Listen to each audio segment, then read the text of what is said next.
into areas of importance in their areas of deployment, but also informed by the decisions of the Lekgotla as we move forward. Decisions of the Lekgotla are informed by the execution of the ANC manifesto, that of the last election, but also they are reinforced by the January 8 statement with very clear tasks for this year in terms of what we need to do in the renewal project in terms of our theme for the year 2025. So these comrades here will field questions, but you are free to ask any other question that you would like to ask, and we think that it is of importance and relevance that you deal directly with some of our deployees and members of the NEC in their areas of deployment. The African National Congress emerges from this past weekend, National Lekgotla, as a united, disciplined, and forward-looking organization, resolutely focused on responding to the challenges facing the people of South Africa. This National Executive Committee, Lekgotla, which brought together ANC, South African Communist Party, COSATU, and SANCO leaders, including cadres and activists of the mass democratic movement, reaffirmed our movement's commitment to its historic mission, advancing the aspirations of the people and realizing the promise of a democratic, just, and inclusive South Africa. The deliberations were robust, reflective, and thoughtful, drawing on critical lessons from the past while charting a course for the future. The ANC is a resilient organization, firmly rooted in the understanding that our struggle for a better South Africa is a work in progress, and we are resolute in our efforts to address the economic, social, and political challenges we face. The Lekgotla endorsed a series of specific resolutions, each one rooted in the lived experiences of our people and designed to address the most pressing issues of the day. We are determined to ensure that the ANC remains a responsive, people-centered movement that is in touch with the realities of South Africans on the ground. The Lekgotla highlighted the importance of unity and cohesion, for we understand that only a united ANC and its alliance partners will be able to effectively implement the resolutions we have adopted. A cohesive ANC, firmly grounded in the values and principles of the Freedom Charter, will be the driving force behind the transformation that our country so desperately needs. The ANC has entered a critical phase of renewal, one that is focused on revitalizing the organization and ensuring that it remains rooted in the people's struggles and aspirations. Central to this renewal is a commitment to rebuilding the ANC as a united, ethical, and disciplined organization, capable of meeting the challenges of our time. The Lekgotla highlighted several key resolutions aimed at strengthening the movement, with a focus on expanding membership, deepening political education, and ensuring that the ANC remains a home for all South Africans, especially the working class, poor, and marginalized. A key decision during the Lekgotla was the emphasis on raising the quality of ANC leadership and membership, expanding our presence, especially among the youth, professionals, and workers, will remain vital to the movement's future. The ANC is committed to campaigns to recruit and retain members who are committed to the vision, mission, and values of the movement. This will not only ensure that the ANC continues to have a broad base of support, but also that it remains a dynamic organization that can effectively respond to the changing needs and concerns of the people. The ANC will invest in campaigns that attract new members and provide platforms for dialogue, debate, and unity within the movement. Political education remains a central pillar of ANC renewal. The Lekgotla resolved to place renewed emphasis on the ongoing education and ideological development of all members. The ANC recognizes that a strong, ideologically grounded movement is essential for navigating the complexities of the modern political and social landscape. Therefore, the ANC will prioritize political education that engages with the contemporary issues affecting South Africans, including economic transformation, social justice, and governance. The ANC will also strengthen the development of cadres who are well versed in the ANC's history, principles, and mission, ensuring that all members are equipped to defend and advance the movement's goals. This commitment to ideological clarity will ensure that the ANC remains a relevant force for transformation in South African politics, unafraid to confront difficult questions and offer solutions that are in the best interest of the people. ANC renewal is about more than just expanding membership or engaging in political education. It is about creating an organization that is intellectually rigorous, accountable, and ready to confront the challenges of today with the same courage and vision that guided the movement's founders.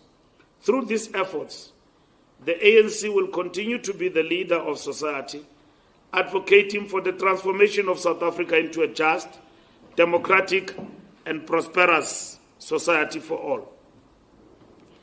With regard to commitment to energy security and infrastructure development, one of the key resolutions from this Lekgotla is the urgent need to accelerate energy security, starting with the stabilization of Eskom. We welcome the work achieved thus far to stabilize energy availability with over 300 days of uninterrupted supply of electricity. We once more thank the team of patriotic South Africans working at Eskom for their dedication in resolving this issue under the leadership of the Minister of Energy and Electricity. The ANC has committed to a bold plan to address the energy availability, including expediting the rollout of renewable energy as part of a just energy transition. Eskom's challenges are being resolved, and it will contribute to economic recovery, industrialization, and job creation.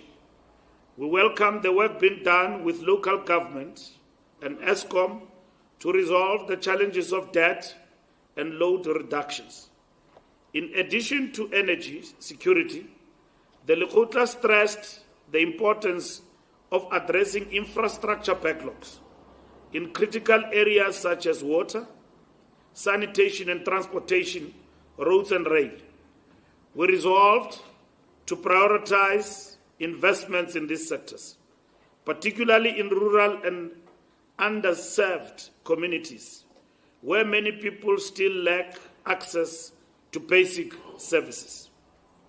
A dedicated task team in government will oversee the development and maintenance of water resource systems to ensure that all communities have access to clean and potable water. The existence of water tank mafias, illegal connections, and vandalizing of infrastructure must be tackled without any reservations. This will also include tackling the inefficiencies and corruption that often delay service delivery. The ANC understands that infrastructure is a vital pillar of economic growth, and we are committed to ensuring that all South Africans, regardless of where they live, have access to the services they need. On economic transformation and fighting unemployment. Economic transformation remains a key focus area of the ANC Lekgotla. Lekgotla deliberations centered around the issues of consolidating the mass employment programs, financial sector transformation, the digital economy, and the new industrial policy approach. We have a range of public employment programs, for instance, EPWP, CWP, youth service, etc. But these are disjointed and not making the full impact required, given the unemployment crisis we face. The Lekgotla therefore received a report on the review of all these programs, with a view to consolidating to an overall nationwide and multi-sectoral mass employment program that has scale and impact. The Lekgotla reaffirmed our commitment to an inclusive economy where economic opportunities are accessible to all, particularly the youth, women, and rural communities, who have historically been excluded from meaningful economic participation. The ANC is committed to creating an economy that works for all citizens, with a focus on job creation and industrialization in key sectors such as agriculture, manufacturing, construction, mineral beneficiation, digital economy, and the green economy. We are also focusing on reducing youth unemployment by introducing targeted skills development programs, ensuring that young people are equipped with the skills needed to thrive in a rapidly changing global economy. Young people have an advantage in the digital age, and we will ensure that our education and skills provide them with the skills for the digital economy, as well as continue to reduce the cost of data and bridging the digital divide. Our economic vision also includes supporting small, medium, and macro enterprises, SMMEs. The ANC understands that these businesses are the backbone of the economy, and we are committed to creating an enabling environment for them to thrive. Through targeted support, including access to finance, training, and markets, we will empower SMMEs to create jobs and contribute to South Africa's economic growth. The resolution to focus on economic empowerment, particularly for women and youth, will create a fairer and more equitable economy for all South Africans. A number of laws to facilitate SME development, such as the National Small Enterprise Amendment Act and the Public Procurement Act, have been enacted. And there is a strengthened legal framework to advance SMMEs, cooperatives, and the township and village economy. Lekgotla also welcomed the ascending into law of the Expropriation Act, which will be utilized to ensure security of tenure, accelerate land claims along with the now full-time land claims court, and speeding up land redistribution for agriculture and housing. Revitalizing public transport and PRASA, rebuilding rail networks and logistics. A major focus of the Lekgotla was the urgent need to revitalize South Africa's public transport systems, particularly the rail network. The Passenger Rail Agency of South Africa, PRASA, is a key player in ensuring affordable, reliable, and efficient public transport, especially for working-class South Africans who rely on trains to get to work. The ANC acknowledges the deep challenges the PRASA faces, including infrastructure decay, financial mismanagement, and security concerns that have hampered its service delivery. In response, the Lekgotla adopted the resolution to rebuild South Africa's rail network with a clear focus on modernizing rail infrastructure, improving operational efficiency, enhancing the security of communities. We have resolved to prioritize significant investments into PRASA and other key public transport projects, particularly the rehabilitation of rail infrastructure across the country. This includes improving station facilities and enhancing security measures to ensure the safety of passengers. Furthermore, work must be done to engage with all relevant stakeholders to ensure that the rail network can integrate effectively into the broader logistics and transportation framework of South Africa, enhancing connectivity between rural and urban areas, improving the overall functioning of the economy. A lot of work has been covered in relation to PRASA, and that work must continue. Modernization of the infrastructure in PRASA and revitalizing the rail network that was affected before and after COVID-19, the upgrading of security. We recognize that major corridors in the country have been revitalized and opened, and the major corridor in the Western Cape, in particular in Cape Town, the main corridor there in the Central Line, will be opened to all the citizens there, which have been closed for some time. That work must continue and be accelerated. The ANC's broader approach to transport reform includes addressing the inefficiencies in the logistics sector. We recognize that an efficient and well-integrated logistics system is crucial for economic growth, reducing transportation costs for businesses and improving competitiveness in both local and global markets. The Lekgotla emphasized the need for government to work with private sector partners to address key bottlenecks in South Africa's transport and logistics networks, ensuring that goods are moved efficiently, reliably, and at a reduced cost. Government have adopted the rail policy, which empowers government and the private sector to work together to accelerate the revitalization of the logistics network, particularly with regard to rail, and taking further in terms of implementation the policy of ANC of moving from road to rail in order to bring about efficiency in terms of the rail network and logistics in the country. Strengthening local government for better services and delivery, the Lekgotla recognized the critical role that local government plays in the lives of South Africans.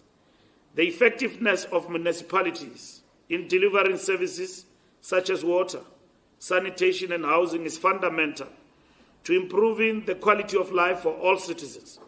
However, many municipalities are struggling with inefficiency, corruption, and a lack of capacity. In response, the ANC has adopted a series of resolutions aimed at strengthening local government and improving service delivery.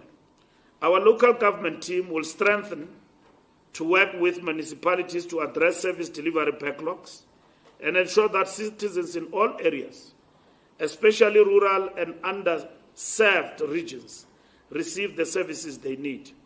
This will include improving the governance and management of municipalities, ensuring that officials are held accountable for service delivery failures, and making sure that the resources are used efficiently.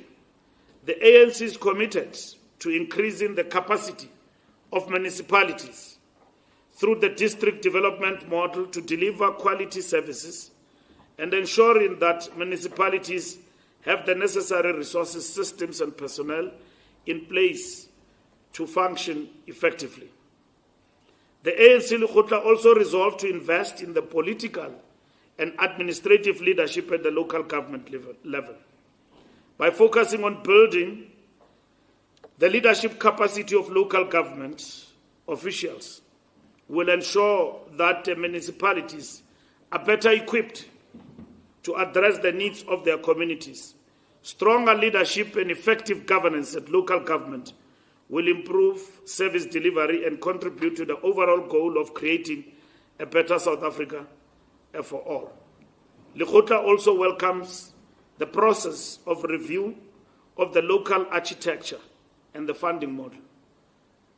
An example in this instance is our interventions and what government has done in eThekwini municipality. the ANC deployed one of its best cadres in Comrade Cyril Lekgotla, a former member of the National Assembly, a member of the National Executive Committee, to stabilize eThekwini. And you can see for yourselves, you had wonderful holidays in Durban this past December because of the efforts and the focused leadership of Cyril Lekgotla, working with the collective in eThekwini.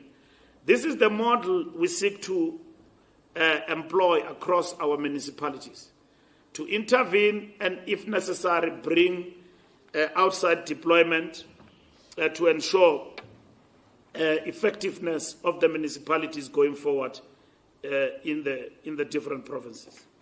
Investing in people, education, health, and research development. Investing in the education, health, and well-being of our people, alongside the research and development, remains central to the ANC's vision for national development and economic growth. The ANC is committed to ensuring that every South African has access to quality education and healthcare, and that our research and development efforts drive innovation and sustainable progress. We reaffirm our commitment to the National Development Plan target of gross expenditure in research and development reaching 1.1% of GDP, with contribution from state-owned enterprises, the public sector, and private entities. This focus on research and development will be vital for building a competitive, knowledge-driven economy that can create sustainable jobs and respond to the complex challenges we face. In line with the ANC manifesto, we will prioritize early childhood development as a foundation for lifelong learning. The ANC believes that investing in ECD is one of the most effective ways to break the cycle of poverty and ensure that every child has the opportunity to succeed. We will also continue to focus on improving the quality of learning and teaching in public schools, with an emphasis on expanding bilingual education in mother tongues to ensure better outcomes for learners across the country. Furthermore, the ANC remains dedicated to improving schools' infrastructure, especially in rural and under-resourced areas, to ensure that every student has access to a safe, conducive learning environment. These are fundamental building blocks for producing skilled, capable citizens who can contribute to the growth and prosperity of our nation. The post-school education and training sector will be a key driver of our human capital development agenda. The ANC is committed to expanding opportunities for post-school education as outlined in the latest National Skills Plan 2024. To this end, we will accelerate the expansion of technical and vocational education and training, TVET institutions, to meet the NDP target of 2.5 million places. We will ensure that the curriculum offerings at these institutions align with the needs of the economy, focusing on sectors that can drive growth, such as renewable energy, agriculture, and information technology. The ANC also acknowledges the need to address critical issues such as the National Student Financial Aid Scheme, NSFAS funding, the availability of student accommodation, and the challenge of graduate unemployment, particularly in the health sector. These issues will be tackled head-on to ensure that more young people, especially those who are disadvantaged, from disadvantaged backgrounds, can access higher education and enter the workforce with the skills they need. With the skills they need that provides universal access to quality care for all South Africans. This year, we will focus on improving public health infrastructure, tackling HIV and TB, and addressing the challenges within the healthcare workforce. Of particular concern is the alarming increase in HIV infections, among young people, particularly adolescent girls, and the troubling rise in teenage pregnancies. The ANC has resolved to prioritize education campaigns that promote safe sexual practices and health literacy, alongside providing better access to sexual and reproductive health services. We'll ensure that interventions are designed to empower young people to make informed choices, and will work with communities to combat the social and economic factors that contribute to these issues. The Basic Education Laws Amendment, BELA Act, which seeks to provide a more inclusive, fair and accountable system, was also highlighted during the Lekgotla as key tool for advancing educational transformation. The BELA Act aims to strengthen governance in schools, promote inclusivity for learners with disabilities, and ensure that every child's right to quality education is upheld. The ANC will continue to push for the full implementation of this Act, ensuring that it achieves its intended outcomes. The ANC reaffirms that investment in people is the cornerstone of the nation's future and prosperity. By prioritizing quality education, accessible health care, and a robust research and development framework, we will build a society where every citizen can realize their full potential. Our commitment to these goals is unwavering, and we will work tirelessly to ensure that the youth, women, and all South Africans benefit from these transformative investments.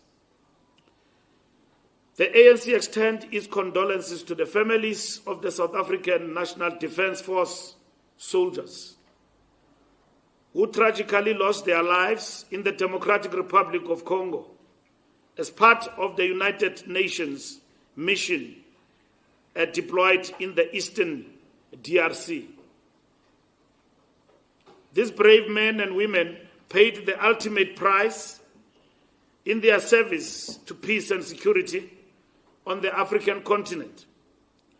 The ANC salutes their courage, dedication, and sacrifice in the fight for peace and stability. Our thoughts and prayers are with their families during this difficult time, and we wish a swift recovery to those injured in the attack. As a nation, we stand together in support of the SANDF and the families who have lost loved ones in this incident. In line with the United Nations and the African Union resolutions and protocols on peacekeeping, we call on the United Nations Security Council to act on the attacks against UN peacekeepers and the violation of the fundamental principles of sovereignty and territorial integrity enshrined in the UN Charter. To this end, we have been made aware that the president of the country have been engaged with different presidents in the region to discuss, among others, ceasefire and also the Troika meeting that must take place before end of the week. And to this extent, the Ministry of Defense and the Minister tomorrow will brief the nation in terms of the details of what happened, that we lost about 13 soldiers in the Democratic Republic of the Congo. We are aware that there's been sweeping statements in the public domain and some very much uninformed. And in this instance, it is important that government must deal with this matter. We act with utmost sensitivity on this issue because it is only the Defense Force that must lead in informing the families of the deceased in this regard. And we await a full briefing on the details in relation to what happened in the DRC, and that our government must do everything in their power to ensure the support and the safety of our soldiers in the Democratic Republic of Congo, of which this is the mission that our president is leading. And at the right time, the president will take the nation into confidence about what happened in the DRC.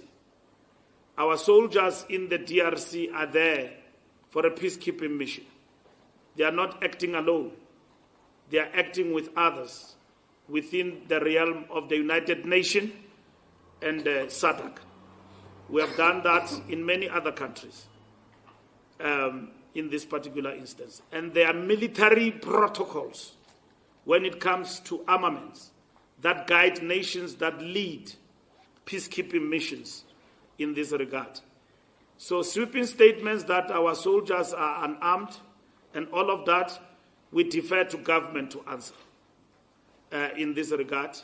And we have been assured by the minister that this will happen tomorrow. The Minister of Defense will brief the nation, and I think for all the questions that you've got, they will be directed to the ministry and the high command of our military to clarify. Not just civilians who just make sweeping statements in the public domain without first being clarified from the horse's mouth about what is happening out there.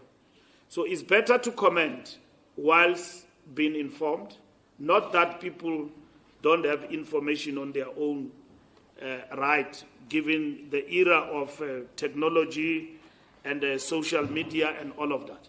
But let's do that with the right people and be informed about what is happening out there. We are very much, as the ANC, also concerned about the situation and the safety of the peacekeepers as well as our soldiers in the DRC.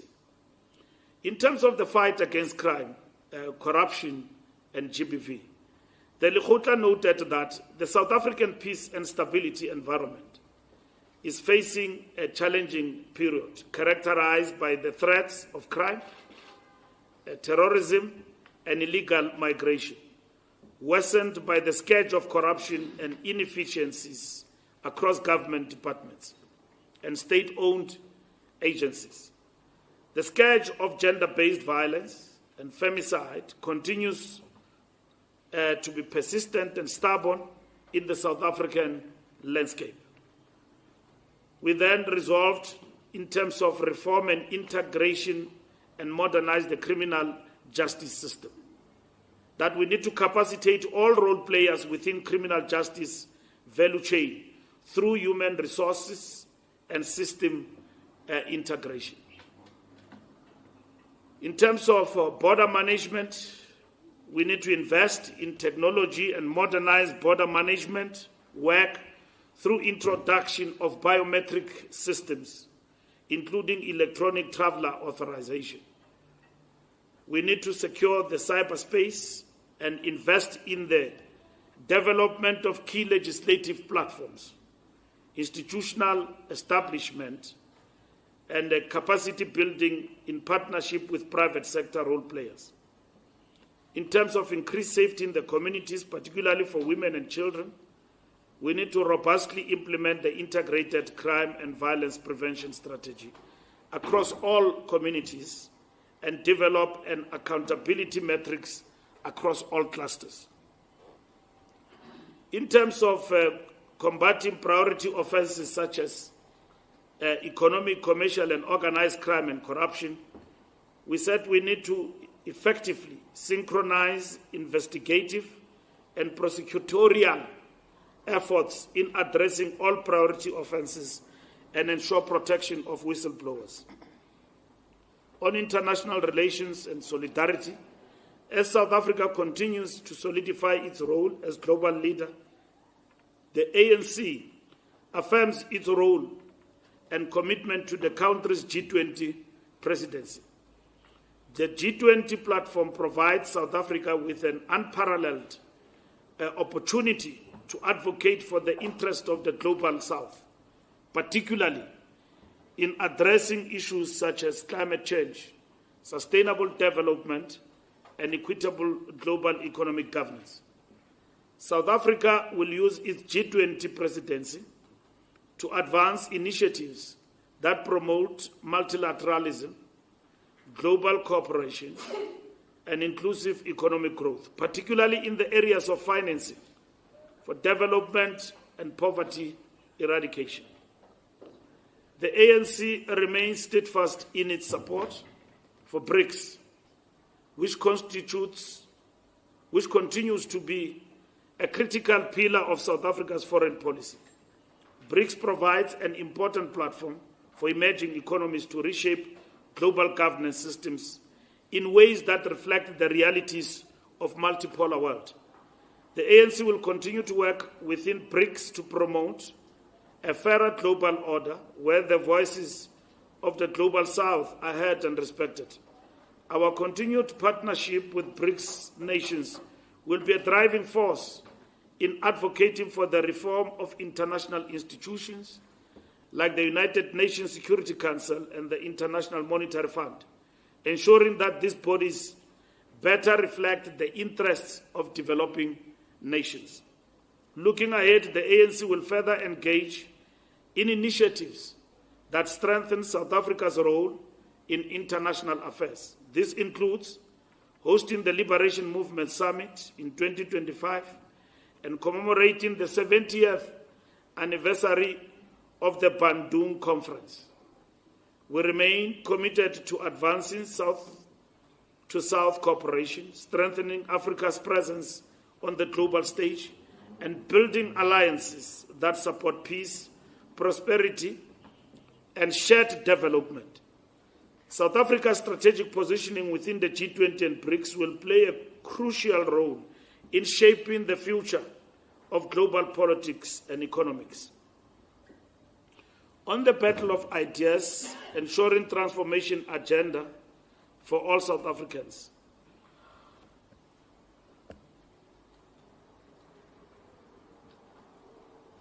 The ANC's battle of ideas is about ensuring that the movement's transformative agenda is understood by society and embraced by all sectors, from the poor and the working class to the youth and the middle class.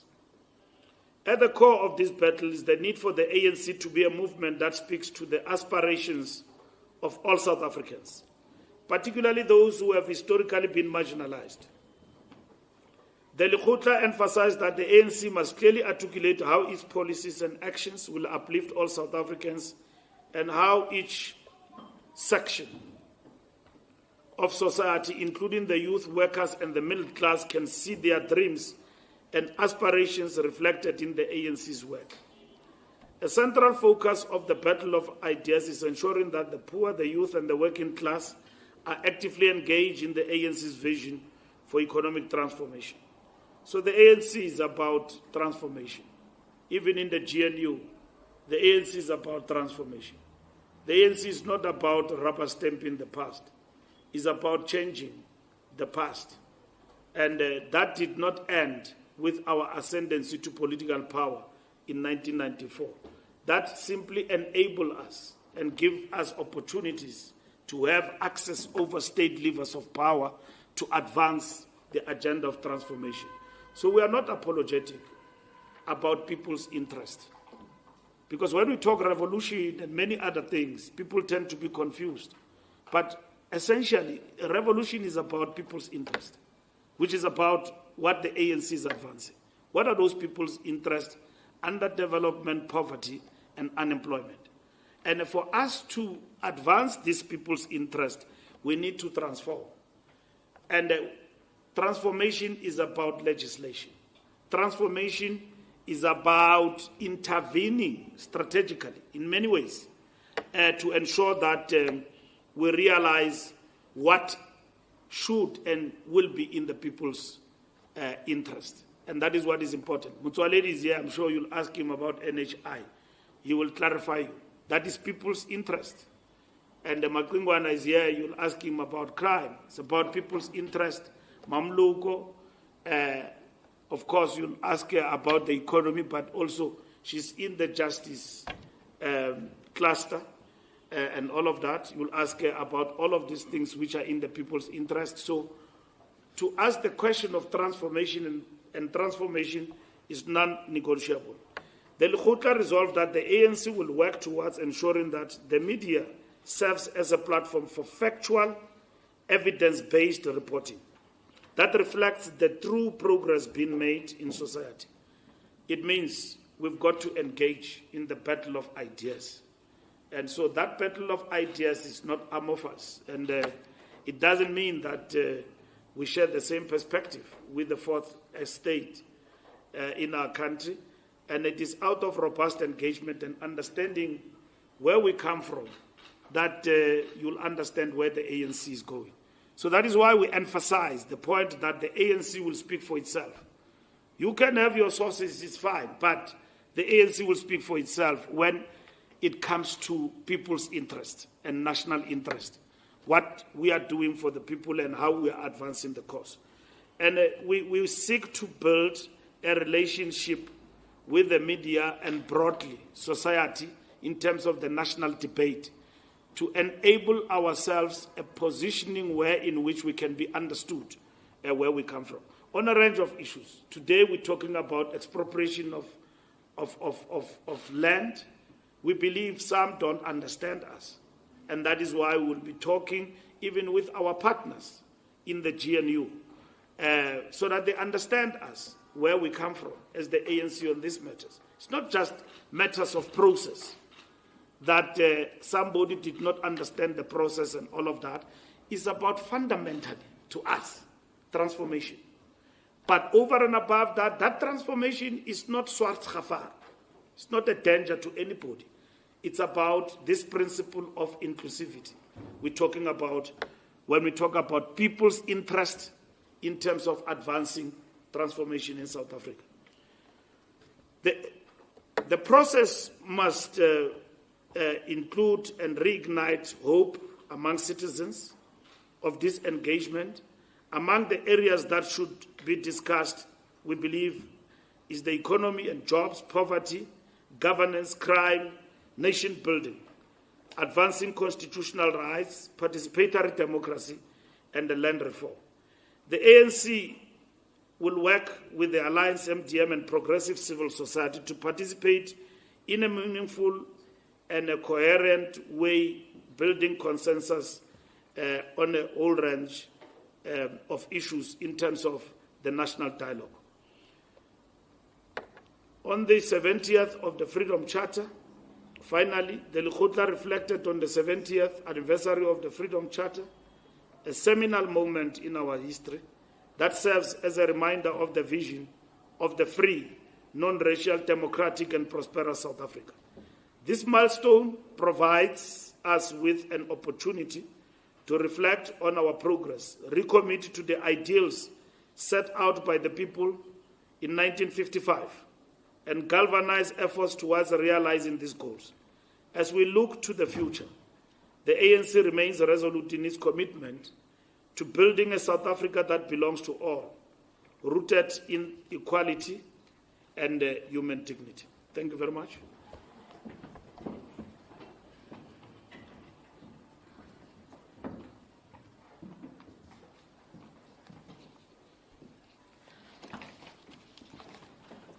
Thank you very much, Secretary General.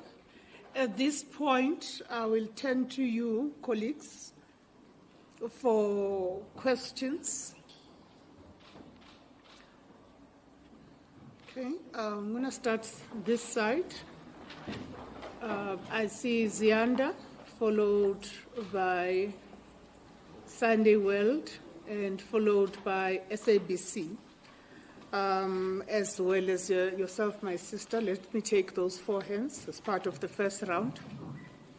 Thank you very much. It's Zianda from Newsroom Africa.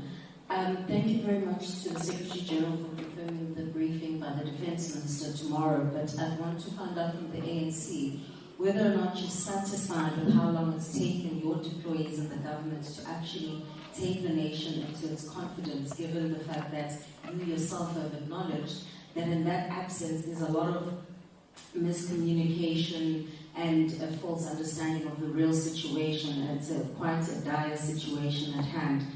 And then today, the DA held a briefing, especially, and they've expressed their dissatisfaction with how the ANC has handled the assenting of the Expropriation Act into law.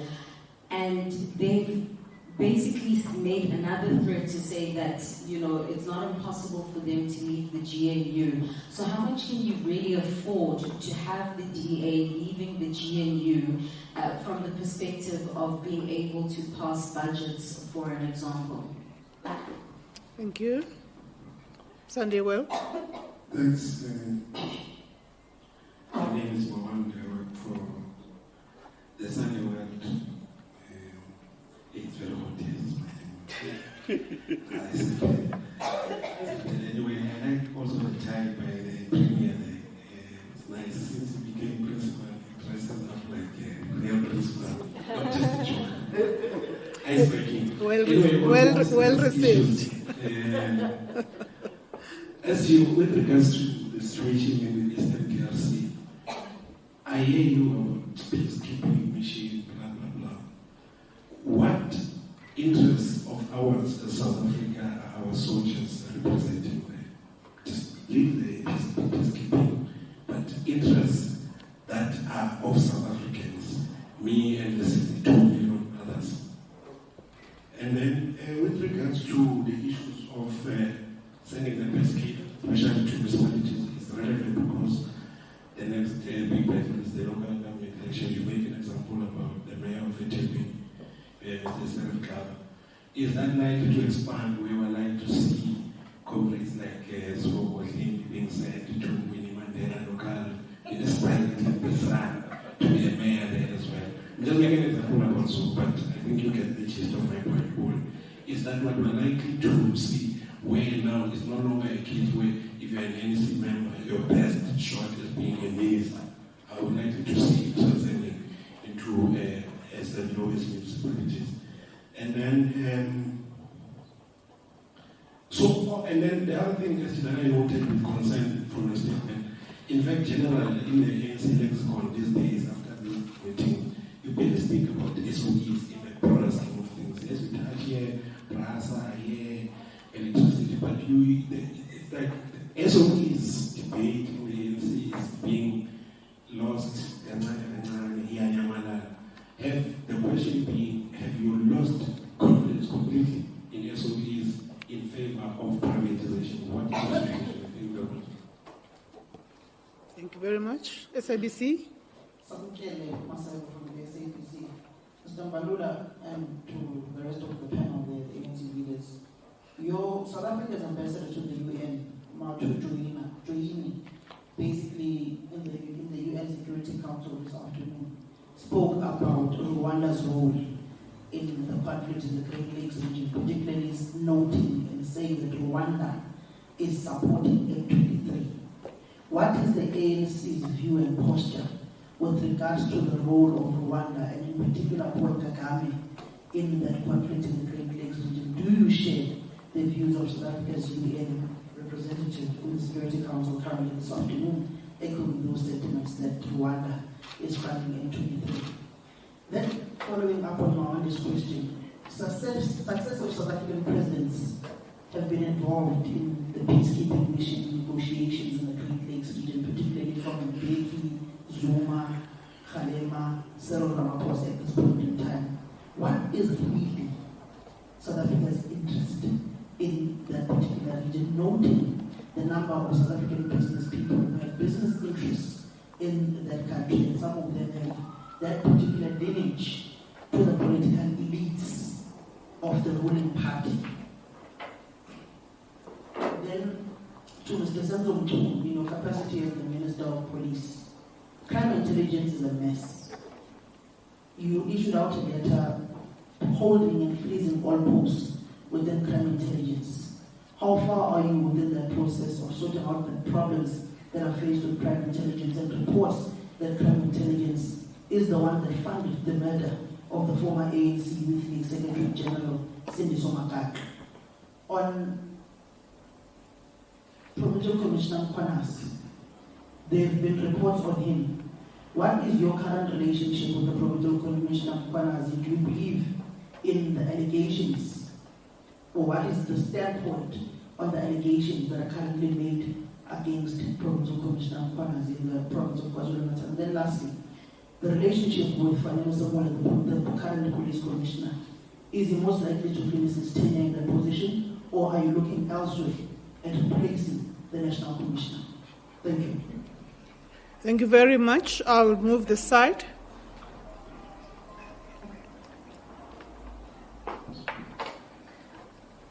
Thank you very much. It's Katauso Horton from Kaya News. Secretary General, just on the new Trump administration outlining a pausing or a halting of all foreign aid, this including critical health programs such as PEPFAR. The suspension affects our HIV treatment and the prevention education efforts worldwide. Just our response as did Lekgotla discuss this, that the US-funded HIV services, how does it affect us, and are we concerned with that? Thank you very much. I will take just one question, and then we will have a second round. Go ahead, SABC. What are the key inputs the ANC is going to make into the cabinet report tomorrow? All right, thank you. Thank you very much. I have a number of questions on WhatsApp, but at this point I'd like to start with these ones. The first question that related to the situation in the DRC, there was more than one question of that nature. I will, on this one, either ask Comrade Kensani to reflect. The SG will reflect in his closing remarks as part of the response. I'm going to ask you, Comrade Kensani, to attend to that. And on matters that to do with local government and the changes that are anticipated in local government, and together with the Tegwini as a model, questions along those lines, and including our deployment approach. Comrade Dixon Masimula, if you could take that particular question. And then there is a matter of the Expropriation Act. Any of the two, Comrade David, could attend to that, related to the narrative that is being advanced by the Democratic Alliance. And then there's a question about SOEs. The chair of the ETC would respond to that. And then the SABC question on our view regarding Rwanda, I think it falls into that same basket, Comrade Kensani, about our view on Rwanda in relation to the comments made by our ambassador. Similarly, what are the South African interests in that region, in the Great Lakes? And last but not least, Comrade Senzo will then deal with all matters related to crime. And there's AIDS mutuality. Yes. Impact of the 90 days. Yes, in terms of the PEPFAR and all of the implications on the aid on stance that has been taken by the U.S. administration. Comrade Mutwaledi will do that. He will be the last person. The SG will then comment after that.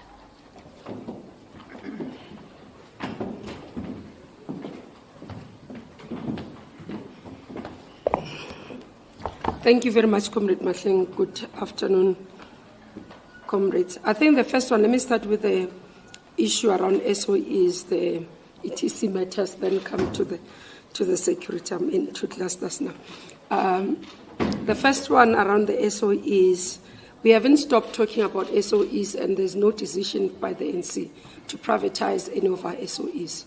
What we have tended to do, because we always have focused attention, so there is work that we are doing across, but what we have done is to go into zooming in into those SOEs that we need to do work on. Like we've done previously, we've identified a problem in terms of electricity, then we'll look at the institutions around electricity. So Lekgotla was avoiding to be everywhere and having every resolution. So conference resolution stands.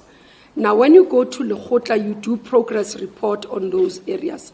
And that's why you'd find that as we look at progress report, we zoom into the areas where needs intervention, monitor progress and pronounce on those. Not that we have dumped the other areas. So that's the first thing around how we work and how we process in terms of our areas of work. And we have not lost any confidence in any of our state entities. Actually, we believe that currently there's quite a lot of work and progress that is being done in recovering our state-owned entities. Coming to the issue of the DRC matter, firstly, if you look at the mission, it's a UN mission. So South Africa has joined UN mission, peacekeeping mission. One, in terms of funding mechanism, you'd understand that when you have a UN mission, and I see quite a lot of people publicly, they talk about funding and all that, it's done as part of a package of the UN mission. So UN will have a resolution to say we'll send a mission, peacekeeping mission, into this country, and when they do that, that's why they will do the whole package of their support, of their, even their stipend and all those things. That's why they end differently even when they go there. So a mission sent by South Africa on its own and a mission sent under UN has different categories. So this one is particularly that. You'd understand that South Africa was part of or led in terms of the discussion of peace in terms of DRC. At the time when President Kabila took over, the negotiations were in Gauteng. So following that, as part of sustainability of ensuring that peacekeeping mission continues, that has been the issue. The unfortunate part is that peace has not been fulfilled or has not been realized over time, and the issues around interventions, that's why the mission remain, peacekeeping mission remain. Because we have agreed and we are approached by UN to join the mission, you don't just pull out as South Africa. So you continue to fall in. So the conversation will be with all the other countries that have sent missions or sent their soldiers at the DRC as part of the conversation led by the UN. In relation to our representative, I think the President and President Kagame spoke. You would have seen a communique from the President saying that they have conversed. I don't think we haven't received as the ANC a communique that says from government point of view, we do not have good relations because Rwanda is part of that. The conversation between all the heads of states as it's communicated currently is that there must be ceasefire. And it will be verified with government and president when he addresses, and Minister Lamula can clarify that. But from where we are sitting, we do not have information that says this is what is happening in Rwanda and therefore this is what Rwanda has done. It will have to be official from government, but also UN will be leading in that regard if such happens. It will not be South Africa because it's a mission that is led by on the business interest, let me just clarify. One of the issues that we do, you'd understand that we go to all countries and participate in trade. And that's why South Africa and the entire continent had agreed on African free trade. So you cannot say that in this country, business are not there. And I think Samkelo, when he speaks about people who are aligned, he would have to share SG with you. Who are those? Our understanding as the ANC is that when we go to, for example, state visits, when we go to business engagements with countries, we go there on the basis of opening opportunities for South African business into those countries. And it's for everybody. So the business delegation, and it's not only on the continent, it's even in Asia. As we went to China with a ticket, we would have taken business and business engagement there with business companies, South African companies going to China to look for business opportunities. Similarly, when other countries come to the continent and comes to us, they will come with their business people and companies to look for opportunities. So where we are sitting as ANC, our understanding is that those who are doing business in DRC are doing it like any other country in terms of business opportunities. Thank you.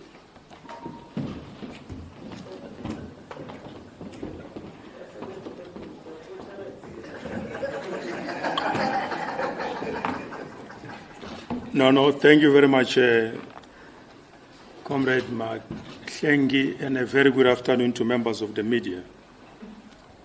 With regard to matters relating to local government in this country, the African National Congress places a very huge premium on matters of local government precisely because of its centrality and importance with regard to the responses to the socio-economic conditions of our people in the country, given the need for provision of basic services, the need to contribute towards the overall national development plan, which obviously all those processes happens at the local government level.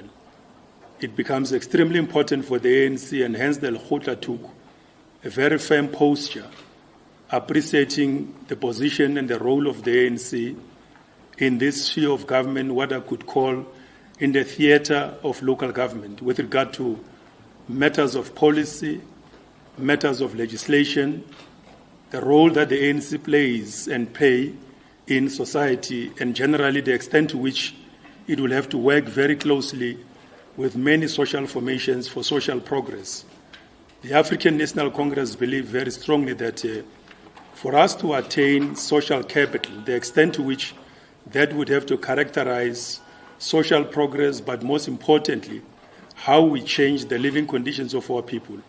We believe that capable and as well as experienced cadres of the movement who would appreciate the centrality of organizing continuously a broad fronts at the municipal level, a fronts that will basically look at both formal and as well as non-budget resource mobilization for actual intensification of the work to be done at the local government level. These processes requires the ANC that is very much renewed in its approach and appreciation of the role of municipal government. The Lekgotla, in its discussions and decisions at the end, the ANC was very much certain that out of the experiences that we have learned recently, for instance, of what the Secretary General has just referred to as our intervention in eThekwini Metropolitan Municipality, where a senior cadre of the movement was deployed, it actually beckons on the ANC to make sure that with greater social conscience and ingenuity, we must consider going forward deployment of very senior, if not capable, cadres of the movement, because this level or sphere of government, it is extremely important, if not very central. We have learned out of the 29th May 2024 national elections that if society and communities are not very happy about performance of our government, and greatly at the municipal level, we stand to basically receive very reduced electoral fortunes on net as a consequence of our inability, precisely because of some weaknesses in the system that Lekgotla was able to analyze and assess and take a very strong point. Out of these issues, I fully concur with the question that was posed here, that the ANC believes very strongly that what we have learned out of eThekwini Metro, we're basically already in discussions with comrades and colleagues in Mangaung municipality. We've already had discussions and very clear attention to Nelson Mandela Bay Metro, and of course other metropolitan municipalities. We've already agreed with the President that early March we will be here in Johannesburg to interact with the provincial government, including the city of Johannesburg. Thereafter, we will engage with the city of Tshwane. Understandably, the firm view that we have taken is that all our metros, including secondary cities in this country, including the extended to some districts, which constitute very serious economic characteristics of economic development and therefore injection going into the future. All those areas remains and continues to be engines of our economic development. And therefore the state and the conditions of our municipalities and the extent to which the political systems, the political leadership that will have to reinforce the administrative capacities, but largely bring closer active civil participation of our communities remains uppermost in the work of the African National Congress. So oppose this Lekgotla, as we'll be going into cabinet, as deployees of the ANC, understandably, we'll have to make sure that through robust engagement and discussions, we find the ways and means on how this renewed vigor and thinking, like I said, with greater social conscience, which obviously even other parties that are part of the Government of National Unity would appreciate and understand the need for a very effective, if not efficient, local government system, because that in itself will make the citizens of this country much happy. As I conclude, these matters necessitated the ANC's different approach in terms of discussions and posture, precisely because half of the population in this country resides in 17 municipalities. You can imagine if we can be in a better position to impact those municipalities greatly on matters of leadership, on matters of governance, stabilization of our politics, the business enterprise, how we're going to be undertaking provision of services. Almost overnight, half of the population will be very much certain and happy about the conditions under which they find themselves in. And therefore, the ANC remains unapologetic in its renewed vigor and approach on how do we position leadership, because leadership plays a very important role. You can see in eThekwini, we only changed one office of the mayor with what has been existing there, both at the political level, including even administratively. But the impact of that individual working together with the rest of the comrades and colleagues that he found on site, they have fundamentally changed the complexion and the complexities of that situation on a right direction. It's a new philosophical basis and understanding that will drive our transformation and therefore repositioning of our municipal government going forward in this country. We want to assure South Africans that local government of tomorrow would not necessarily be the same as what might have happened in the previous few years. We have learned lessons. We fully understand and appreciate all those negativities and basically disappointments that might have happened. And where we are at the moment, as we move into the future, we are actually occasioned for greater performance and effective delivery of services, informed and guided by much-needed political leadership that will find its resonance on how it translates into the efficacy of the social systems of the administration. Thank you very much, Comrade Mahlengi.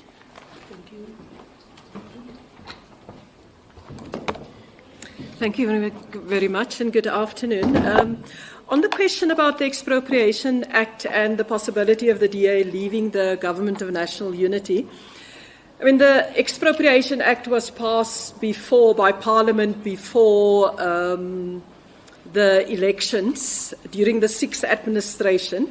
The President had to go, as with all laws, through the process of looking at the constitutionality of the Expropriation Act. It was found to be constitutional, and the President signed it. And that's the case with a number of other pieces of legislation that were passed by Parliament before, but just had to be signed by the President. One of the issues about the statement of intent that forms the foundation of the Government of National Unity is its foundational principles. And one of the foundational principles is the rule of law, that we must respect the Constitution and we must respect the rule of law. The President can't, after Parliament pass a law, unless it's unconstitutional, can't then say that he's not going to sign the law or that he's going to negotiate about, different aspects of it because somebody feel that they're not happy with it. It's been passed by Parliament, and this is the approach that's been followed. Like with the Bella Act, there's a lot of disinformation that's going around the Expropriation Act, and I think that as the media, we should, together with government and political parties, educate people about what the Expropriation Act is about. It's mainly aimed at looking at how do we accelerate land reform. And we know that there are three aspects of land reform: land tenure, land claims, and then land redistribution. We tried to amend Section 25 as per our conference resolution.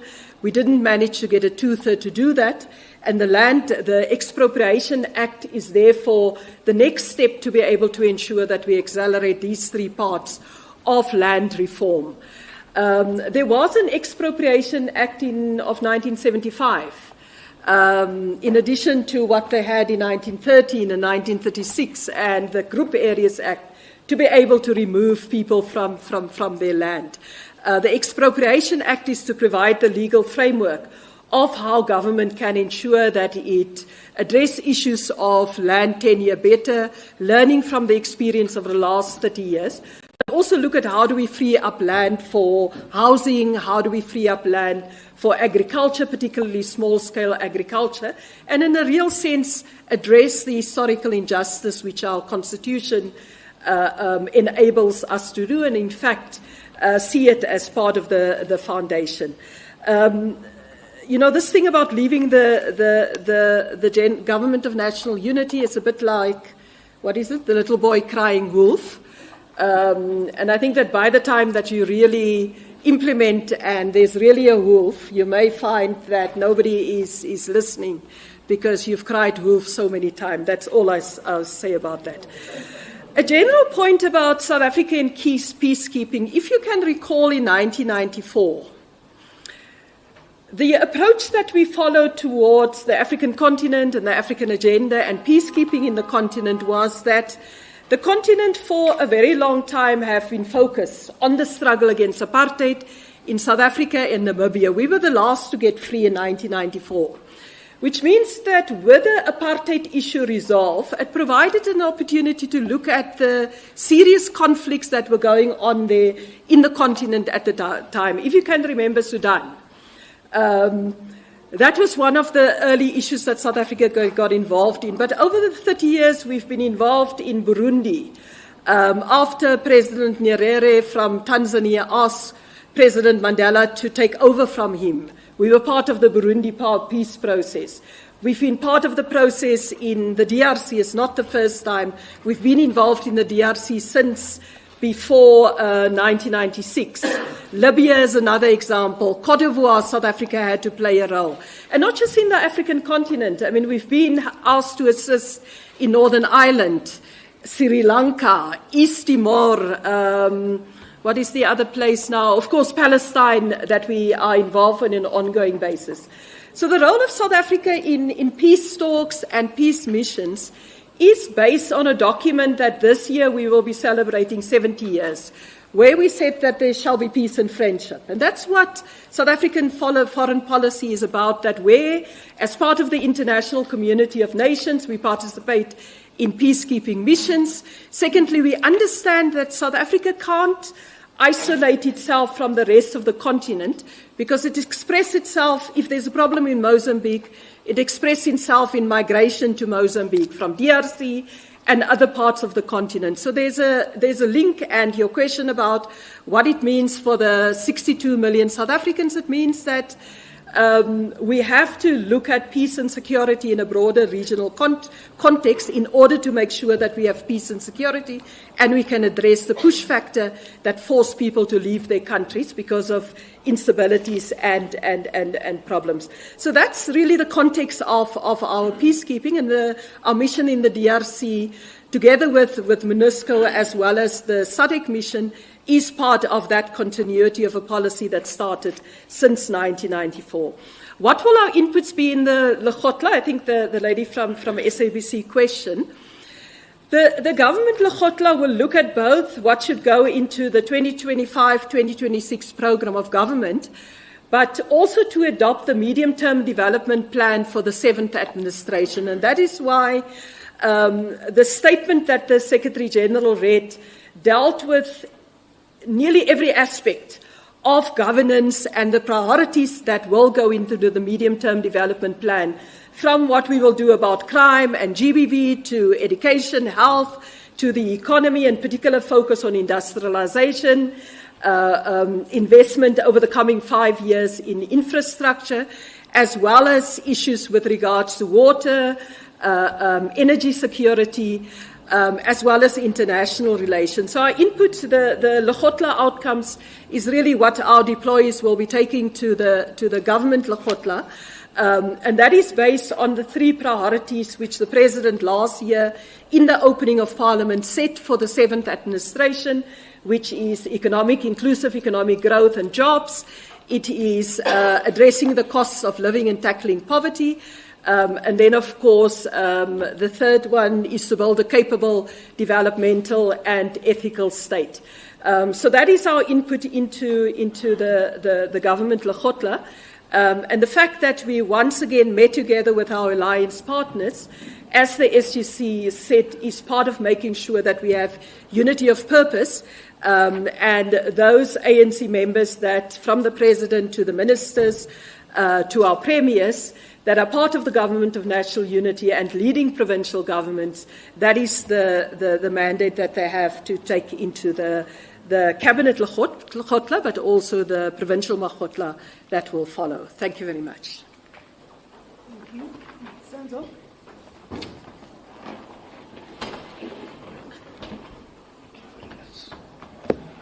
Thank you very much,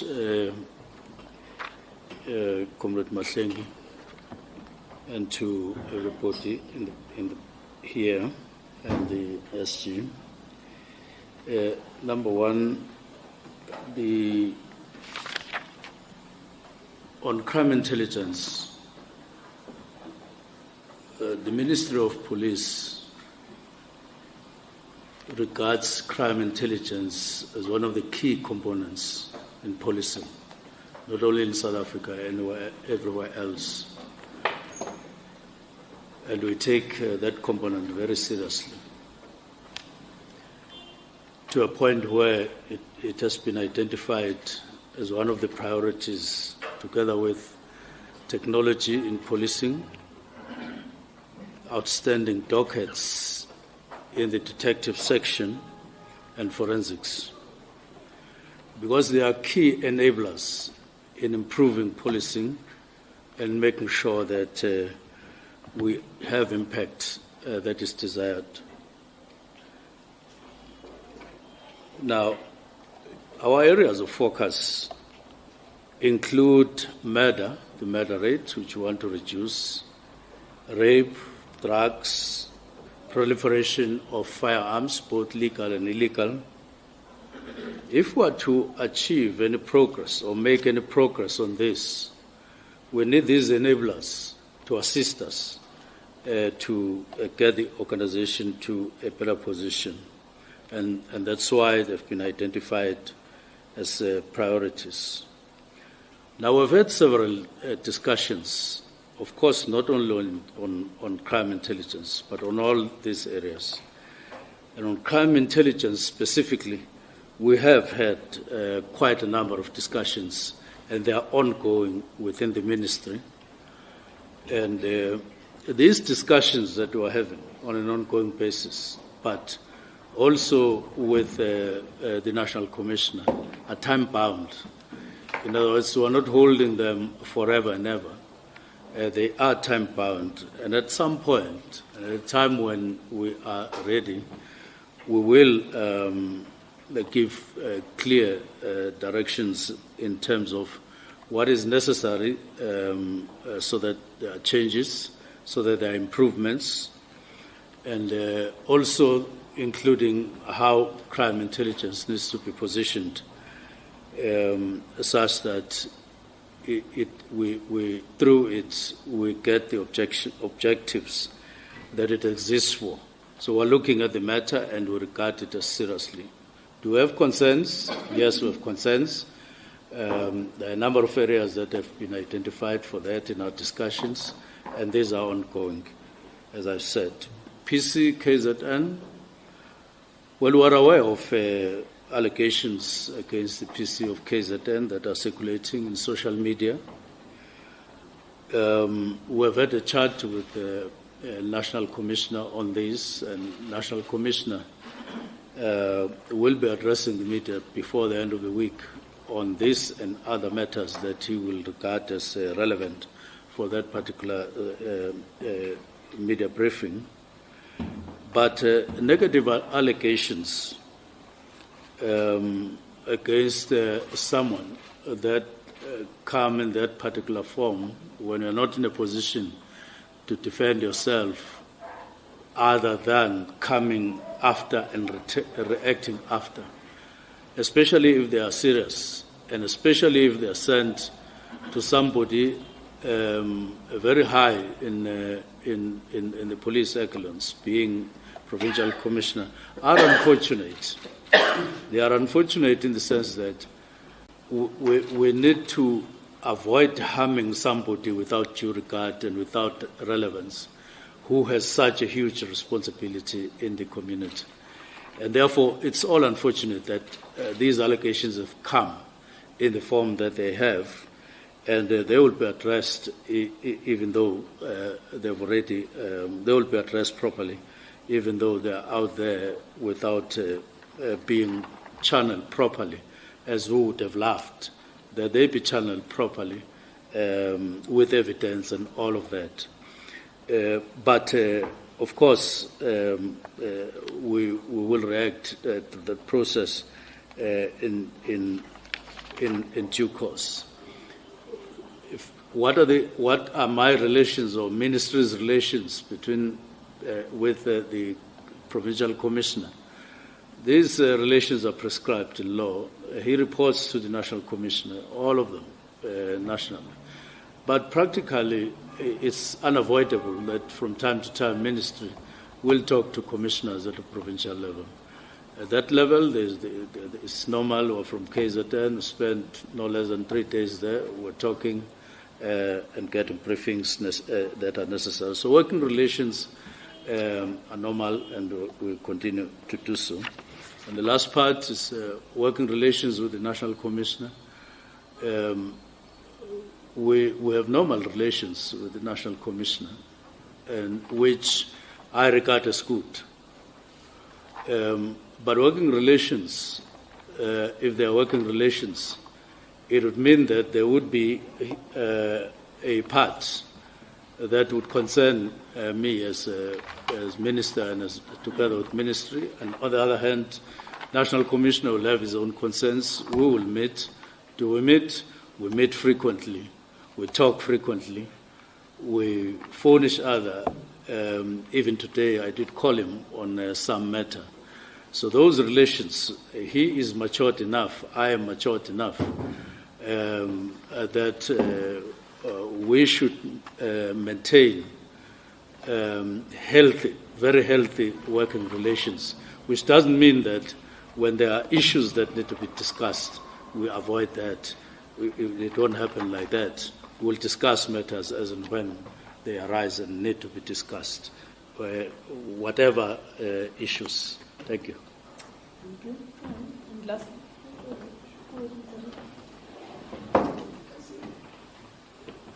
National Commissioner somewhere.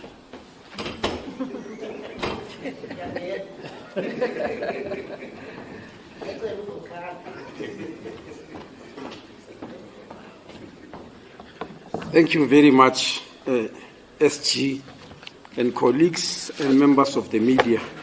Yes, indeed, the world is baffled about what has happened, about the announcements. We have been fighting the scourge of HIV, AIDS, TB, and malaria together for more than 20 years as a global community, and depending very much also on global funding. But on the South African side, as you know, we are running the world's biggest HIV counseling and testing campaign. At 5.5 million people are on ARVs. No other country comes anywhere near that. The total amount spent in this campaign is 44.4 billion rand. And PEPFAR contributes 17% of it. The rest is mostly our own fiscus and some other funders, like Global Fund. Now, where are we going to be affected? PEPFAR has got a presence and is helping us in 27 districts out of the 52 districts of South Africa. These are the 27 most affected districts in the country. And so the district that will be affected will be 5 in the Eastern Cape, 2 in the Free State, 4 in Gauteng, 7 in KwaZulu-Natal. You'll understand why, because KwaZulu-Natal is the most affected province. 2 in Limpopo, 3 in Mpumalanga, 3 in Northwest, and the Cape Metro in the Western Cape. Now, I got late here as chief because we're still having meetings about this to try and compile to find out exactly how much is the weight of the problem on our shoulders. We had arranged a meeting with the Minister of Finance, which was scheduled for 1 o'clock. Unfortunately, it was postponed. But I must also add, most of the people who are funded from PEPFAR are the ones who told us that they've been written letters to stop because of the review.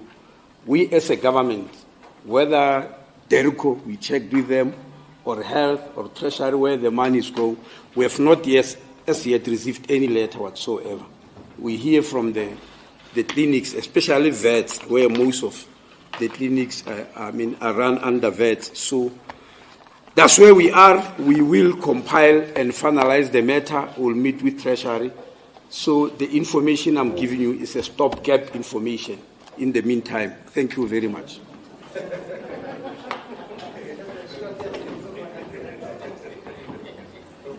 Okay, no, holding information. Not I think Minister Mtsoaledi, Comrade Mtsoaledi, have clarified Gareth Cliff this afternoon because he was one of the people who were making sweeping statements about this aid and support we get globally, as though South Africa from its fiscus was not contributing to the program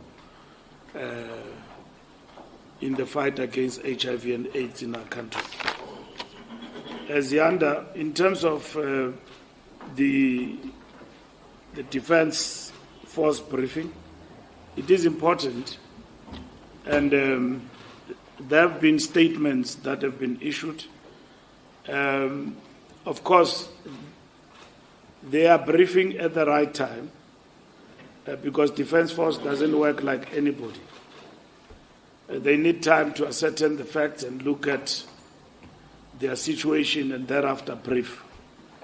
There are people who passed on and they need to inform families. There are protocols there and so on that they need to follow. But we knew that the briefing was going to come, and probably at a given point in time there will be also the voice of the President. But the Minister tomorrow have assured us that he will deal with the details, which I think the media can look forward to that. The problem with South Africa is that people like to jump for things that they don't understand and speak out of turn. Justifiably so, because we are a vibrant constitutional democracy. Things like, is the army equipped? How did it happen that 9 soldiers were killed? Those are the questions the army must deal with. Something went viral that we've got no ammo, we've got no food. It was posted. All of those things must be addressed properly within the sensitivities of the army. But first and foremost, we need to understand that we didn't send our soldiers to war. We sent them to maintain peace. So if we send them to war, you will see grip in there. So if people attack us, we will go this direction of Pretoria in the afternoon. In 30 seconds, everything will have. So there are terms in terms of peace mission that our countries agree to. And those terms include the fact that what armament are you giving in and all of that. And so that those are the things that need to be looked at in relation to the peace mission. So countries are guided in this regard about that. So I'm happy that you asked a question and you left, so it's fine. But I'm available, I can tell you that, so that we can clarify you later. Maybe you are chasing a story, that's fine. But nonetheless, just to finalize the point is that there are protocols that govern peacekeeping missions and countries in terms of their contribution. South Africa didn't go to Eastern DRC to fight a war. They went there as a peacekeeping mission. And we'll talk about that. In terms of that peacekeeping mission, the deployment was guided by SADC, Southern African Mission, in the DRC, in accordance with the principle of collective self-defense and collective action outlined in the SADC Mutual Defense Pact of 2003. And that has happened. That has happened in Delgado, in Mozambique. In fact, we are still there, in Mozambique. And we are acting there with Rwanda and others to avert that situation. Our soldiers are there. And I'm not sure whether they are back, but they are in Capo Delgado as part of this collective defense pact of 2003 of SADC. So it didn't start now because there are casualties. And the ministry will explain what happened.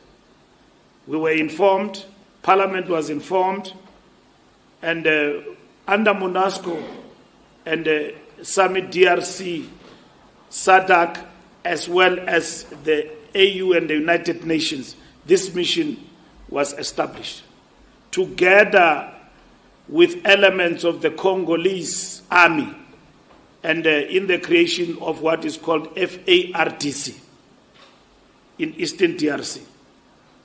And our army was part and parcel of that. So we didn't live here with all our artillery to go to war. We went there to maintain peace and join others. And in the process of that, when we're faced with challenges and we get to be attacked, and probably, I don't know, we become a collateral in the conflict, it's a question that we need to address. And this is exactly the point that President Ramaphosa is addressing with the heads of state. Because if we take everything stock and barrel and go to war in the DRC, the question will be relevant. For what? For what? We've got, I was in the Eastern DRC in Goma, which has now been captured by M23. And I met those soldiers there. They had Roy Falk and everything and so on. In that, as part of that particular mission. But we are not there to war. We are there to maintain peace. And all the risks must be looked at. We went to Bangui, Central African Republic. Our soldiers died there. Zuma was the president. And then I see Mojo Mtau, he was the general of the intelligence in the army. He knows these missions are executed in what? And he says, no, we must go to war. War with who? It's wrong, that assertion. War with who? Stock and barrel, army, everything, carry the artillery, Gripen in the air, Roy Falk, to fight who? We went there to join armies, Southern Africa, Tanzania, and Malawi, to maintain peace in Eastern DRC. M23, to repel them. Now, we must have a workshop, if we forgot, about what is this M23 and why we came to this resolution in the AU and everything else. There are business people in South Africa, it's true, who are doing business in Congo, mining and all of that. South Africa, under Thabo Mbeki, as our president, we were here at Luthuli House, working with the Congolese at Shell House to establish government in Congo. There was no government there. Kabila, his father came, and then his son came. We established government. We went to, what is this place? No, we went to Sun City with them to establish government under Kabila. Administration after administration, they've been faced with challenges. And the Great Lakes region, we have been faced with these particular challenges over time, including Rwanda, Uganda, Congo, DRC, and so on. So we have been dealing with this issue in South Africa. And we have had South African business people, black and white, going to Congo for businesses and all of that. It did not need our army to go and protect their interest. We have been in the Eastern DRC for a specific purpose, ethnic cleansing and all of those things that happened. If you remember what happened in Rwanda, and the world was watching, our foreign policy has made a commitment in terms of the African continent that we will work for peace in the context of the institutions, democratic institutions like the African Union and SADC. We will not act on our own. The fact that we have now realized casualties in the DRC, Eastern DRC, it's unfortunate that our soldiers died there, but they are brave. They are brave and they must be celebrated because they died on duty for Pan-Africanist cause that this government have actually embraced. They didn't die there because they were protecting minerals of somebody. Our people must not be misled. They went there for peace, and that is what it is all about, and it must be understood. So we have taken this decision for a collective action outlined in the SADC Mutual Defense Pact of 2003.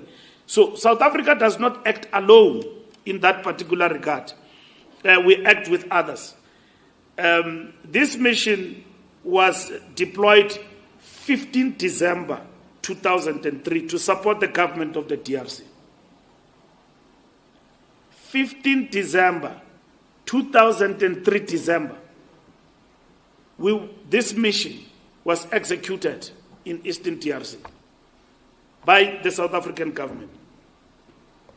And that's what has actually happened there.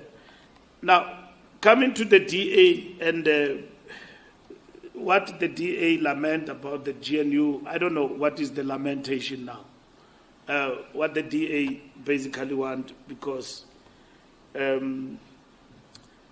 the ANC, we have committed to engage with partners going forward in terms of the GNU, and I will do that this week and the coming weeks to engage with everybody and talk about the GNU and what are their concerns. Talking via the press won't help. We have explained our position. Transformation is our agenda. And we need to understand that we did not have an agreement that all the bills that were passed by the sixth administration will come to a halt in our negotiations. We don't have such agreement. And as the ANC, if such a matter arose, we will be very clear with the DA that we don't agree. We cannot now use GNU for bills that have been passed in Parliament to halt progress. We can't. And if that then constituted a deal breaker, it should have happened then. You know, you don't operate like a street fighter. I'll get them that side. No, it doesn't work like that. You play your cards open. No, we are in, we'll find them. We'll find a way. No, it doesn't. That's why you've got to be honest with people you negotiate with. I can't go to some political party and promise them. They are just going to think that, no, this Mbalula is just a trickster. You know, he's a trickster, he's a tsotsi. He said this, now he's changing. When you negotiate, because this is about people's interest. We know DA, the interest that they represent, so we can't be untruthful to them. When we talk to them, when we're in the negotiations, when we're talking to them and say to them, no, we agree with you, with the belief that, no, we've got a way to get to them. No, it doesn't work like that. You become straight. If in the negotiations and the discussions it was clear to us that bills that have been passed by the sixth administration must be negotiated afresh, we wouldn't have agreed to that. And there is no such an agreement. So it brings me to the point that I wish to relate to that they talk about in terms of clause 19. That legally clause 19 of the statement of the intent will only apply to bills that are proposed, drafted by ministers or DMs. You know, that these are bills that will have to be approved by cabinet prior and so on. I mean, that's the process, you see, because in terms of the bills, you start first at cabinet, it gets to be discussed, the cabinet gives a green light, it goes. So the value chain in terms of how a bill is done, it is understood by all of us. So if today there is a proposed bill come through Dean Macpherson, it will go through that process, and then it will go through the clearinghouse if there is no finding each other. But these bills are not new. They went into those ministries, knowing very well that expropriation bill has been passed, and it's just waiting the signature. I was talking about the National Land Transport Act, e-hailing. It was sent back to Parliament. It's going to come back. President probably signed. But the president, before he signs, he follows the Constitution. So he can't sign something that is unconstitutional. If the DA and their partners, they believe what the president has signed is unconstitutional, then they have got an avenue to go to court to challenge that particular bill. But now it's an act, it must be implemented. I don't think that is the issue that they don't understand. The issue is fundamentally what they disagreed about right from parliamentary point of view. I think others are just confused because they don't understand Expropriation Act, what it means. Because before it, there was what was there in 1975. And that is what we are responding to. So it does not address what could not pass in terms of Section 25 in Parliament. So we need to take one another step by step to understand where we are. Neither are we saying that the land question is finally addressed in the country with this bill. So what does this bill enable us to do? And this is the point that we need to understand. That, and as I conclude my point, that the Expropriation Act expands the scope to include public interests, such as land reform and promoting equitable access to natural resources, alongside public purposes. So the Expropriation Act introduces, again, the possibility of nil compensation in specific circumstances such as abandoned land, land acquired for speculative purposes, land posing risks to health or safety, land used for public interest without productive use. You know, you've got people here who own buildings and own land. They don't stay in this country. Nobody knows where they are. We are going to expropriate in terms of this act. Sizukulinda. Sibe silinde into esingayaziyo engabambekiyo. Sithatha umhlaba lo uzawubona nangu umthetho. But it will also be guided by judicial intervention. So it's not like land grab. And we can't just be living here with land, looking at it, and then we can't do anything to it. It's a health hazard zone. We can't do anything about it. This bill empowers us to do. Now, there is a bigger agenda in terms of land program that we are implementing, and that requires numbers and working together going forward. But this is a step in the right direction, and we managed to pass this in Parliament. So we must not confuse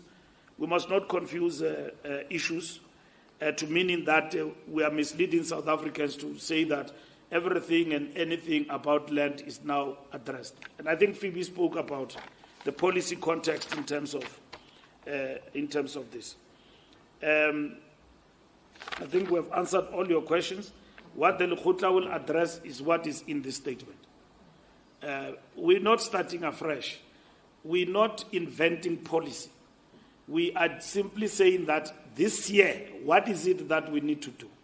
And that will find expression in the President's State of the Nation address, but equally, going into the new financial year and in June, planning for implementation.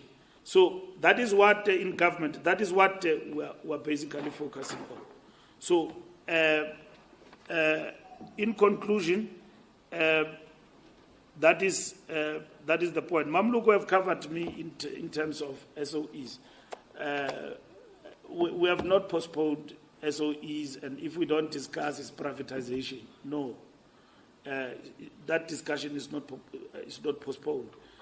We are consistent with what the manifesto said, what we must do, and we have explained now what is it that we need to do in government going forward. Thank you very much.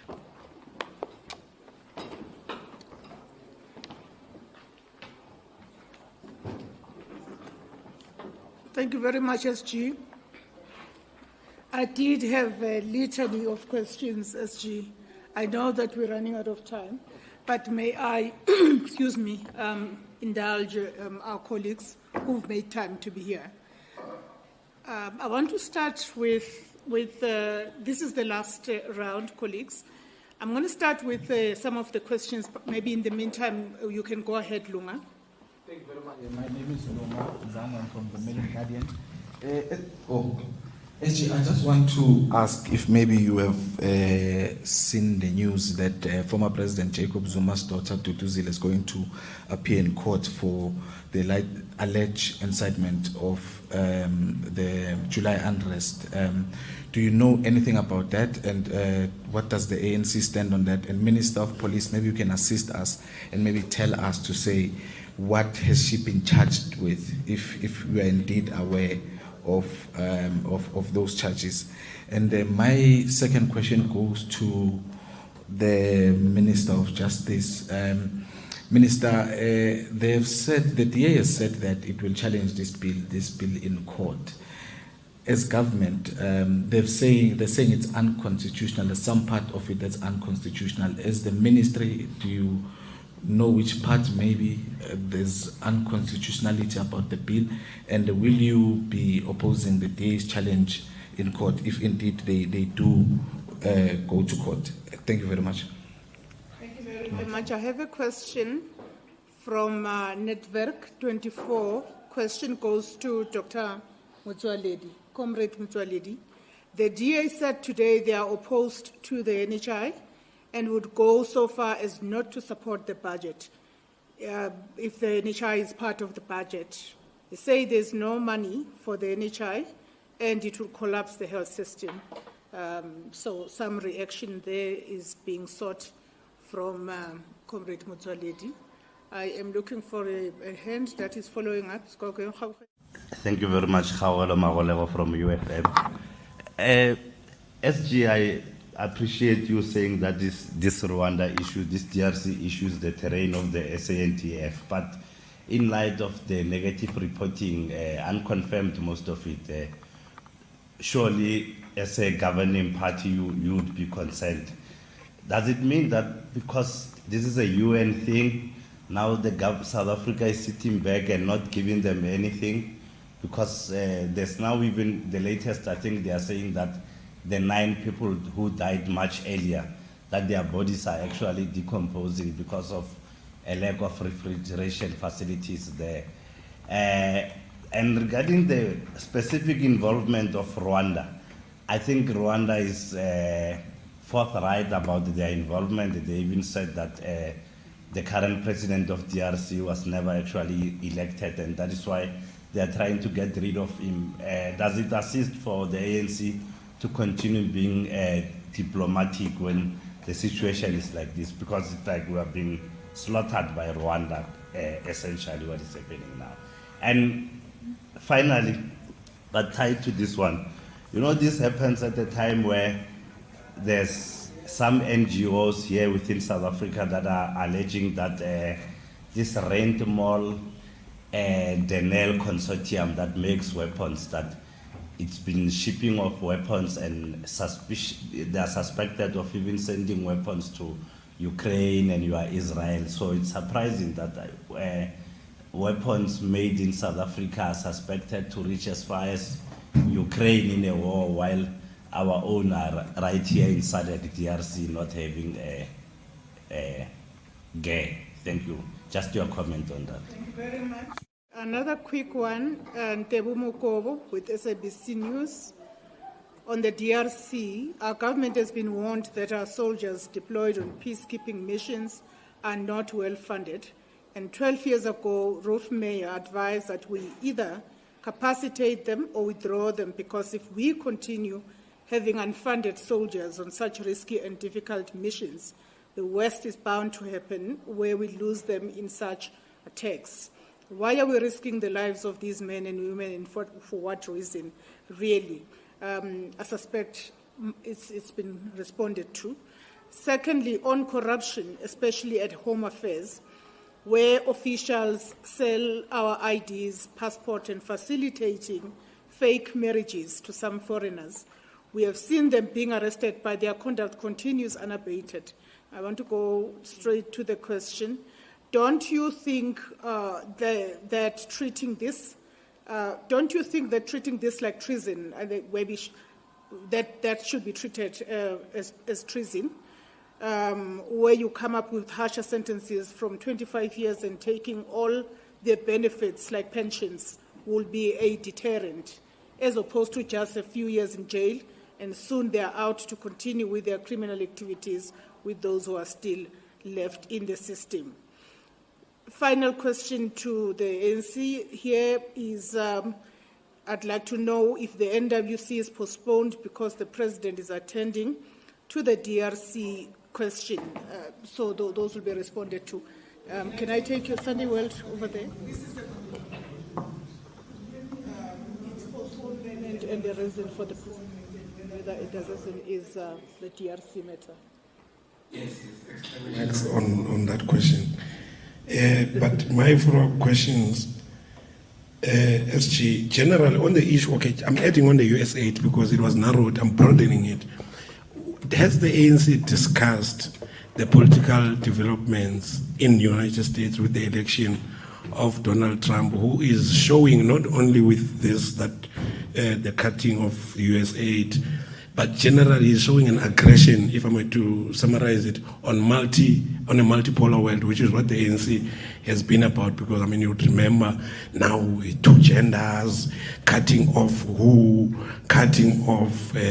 on these climate deal changes. In fact, with the direction that our administration here in the country is going, Trump is the exact opposite of everything that we're trying to do, which does show that at some point we will have a bit of misunderstanding with America. I would have thought that administration, the outcome of the American election, in terms of its policy framework that now is public information, would have been one of the central discussion points by the Lekgotla, which should also be discussed at the cabinet Lekgotla going forward. And then another point of interest, SG, the SACP has been very hostile towards the ANC on a specific issue of the GNU. I'm interested to hear what was their input or contributions at the Lekgotla. Were they in alignment with their anti-GNU posture, or have they come down a bit? Was it positive or negative, or just mild, or they just withdrew? What sort of contribution did the SACP make in light of their anti-GNU stance? Finally, on non-Lekgotla issues, Minister Kanzani, there is a whole big issue that is going on in your ministry, the justice. The conflict between NTPP Batoyi and director in Gauteng, DPP in Gauteng, Andrew Chabuke, is looking like a very unhealthy situation. And I remember one of the things that President Ramaphosa has been steadfast about is sorting out the NPA. It does look very clumsy when a DPP of a province is fighting with the NTPP, and there's even allegations you didn't charge that politician, you didn't charge that politician. What are you doing about it to resolve that situation once and for all? Thank you very much. Thank you very much. The very final question to the SG and the last question for this presser. The request for a reaction on the interview by Janus Swallows, the killer of Comrade Chris Hani, SG. I will then turn to Comrade Motsoaledi. I hope you can also tackle questions related to Home Affairs. The immigration issues. Okay, if you could start, and then I will come to Comrade Kensani. So you didn't catch it. So Comrade Fidi will take it. It's fine. You can just answer the other one. Thank you very much. You know, this story of NHI is really puzzling me. I want to remind you, even though you were all there, of the statement made by the President when he opened Parliament, this very GNU Parliament, on the 18th of July, 2024, and I'm quoting, open quotes, an important task of the next 5 years is to ensure that we reduce the high cost of living through ensuring that everyone in South Africa has equal access to equitable, accessible, and affordable quality health care. Goes on to say, as we implement the National Health Insurance, we will focus on strengthening healthcare infrastructure, improving training of healthcare personnel, and using technology to improve healthcare management. I won't read the rest, but this is what the President said. I don't remember anybody, including the DA, objecting to this statement. Now, when we implement this statement, then they start and say it's foul play or something like that. On this issue of strengthening healthcare infrastructure, we have been in discussions with Treasury, and we are expecting something to be said about the budget of improving healthcare infrastructure.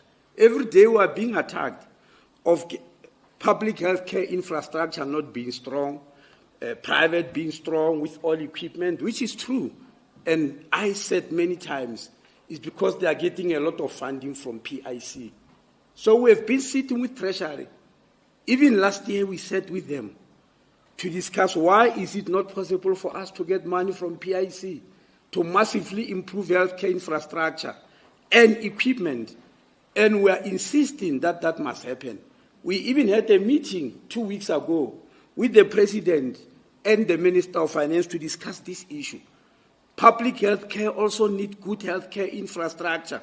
And we will be very disappointed, frankly speaking, if when the budget is read, nothing is said absolutely about this thing. But money keeps on going to private healthcare sector. The second area which the President said, improving training of healthcare personnel and using technology to improve healthcare management. We can't retract. This technology is already there. It has to be budgeted for. We have already started. This we mentioned 10 years ago, not now, that we need what we call one healthcare technology for both public and private, so that maybe I must explain what it means. At the present moment in South Africa, when you go to see a health worker, whether in a clinic, whether in a public hospital, whether in a private, whether a specialist, you can do so and see 10 of them without them knowing. Meaning you can move to a private hospital today, they give you medication and do investigation. Tomorrow you can go to a public hospital and start afresh and get the same thing. The other day you go to a GP. You can do that today in South Africa, and it has been a problem. And so we said we need healthcare technology. Now, in the past, that healthcare technology was provided by IT companies as a form of a tender, and it was causing us problem. We then said we need our own homemade and we went to CSIR. CSIR took 8 years to come up with this type of health information system. Now we've got it. And we said we want it in preparation for NHI. We have got it. We piloted it in the Tabeng, in the Free State. We even piloted it with GPs who are in private practice so that they also can have it. It's interoperable. We are now rolling it out. It needs a budget. And anybody who says no, there's going to be no, they don't want to support any budget and all that. They want us to actually stop running the healthcare system. The last, which maybe they may call NHI, we did not ask, and I must explain this, we did not ask for any other budget for NHI because we are not yet at the level of implementing on the budget side. Where we are in the MTDP is to establish structures, the boards that are wanted, the committees that are wanted. That's what we'll be doing. Because at the moment, we have just finalized the regulations. I understand that Steenhuisen complained that, no, this minister is talking about regulations. Of course, we finalized them. And we did not do it unilaterally. In health, we've got a statutory structure, which is called NHC. Other government departments, they've got something called a MINMEC, which we know about. There's no MINMEC in health. We've got an NHC because it's statutory. Other MINMECs are just coordinating bodies. Ours is statutory, is recognized by law, National Health Act 2003, and there's a reason. Other MINMECs have got only the two spheres of government, mostly national and provincial. In health, it's all spheres. It's the minister who's chairing, all the MECs sit there. The Surgeon General of South African Military Health Services has got a seat there, and SALGA, precisely because some metros run their own clinics. When that structure sits, it's called National Health Council, and it's statutory power recognized by the courts.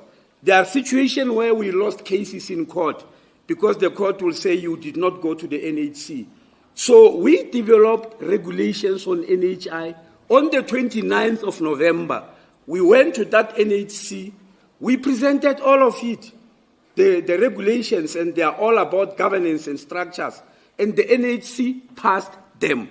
The only reason that we did not gazette them and take them out to the public is because of the issues of translation, because the laws force us that you can't just publish regulations or laws in English, you need to translate. When we finish, we're going to gazette them, and members of the public will participate on them.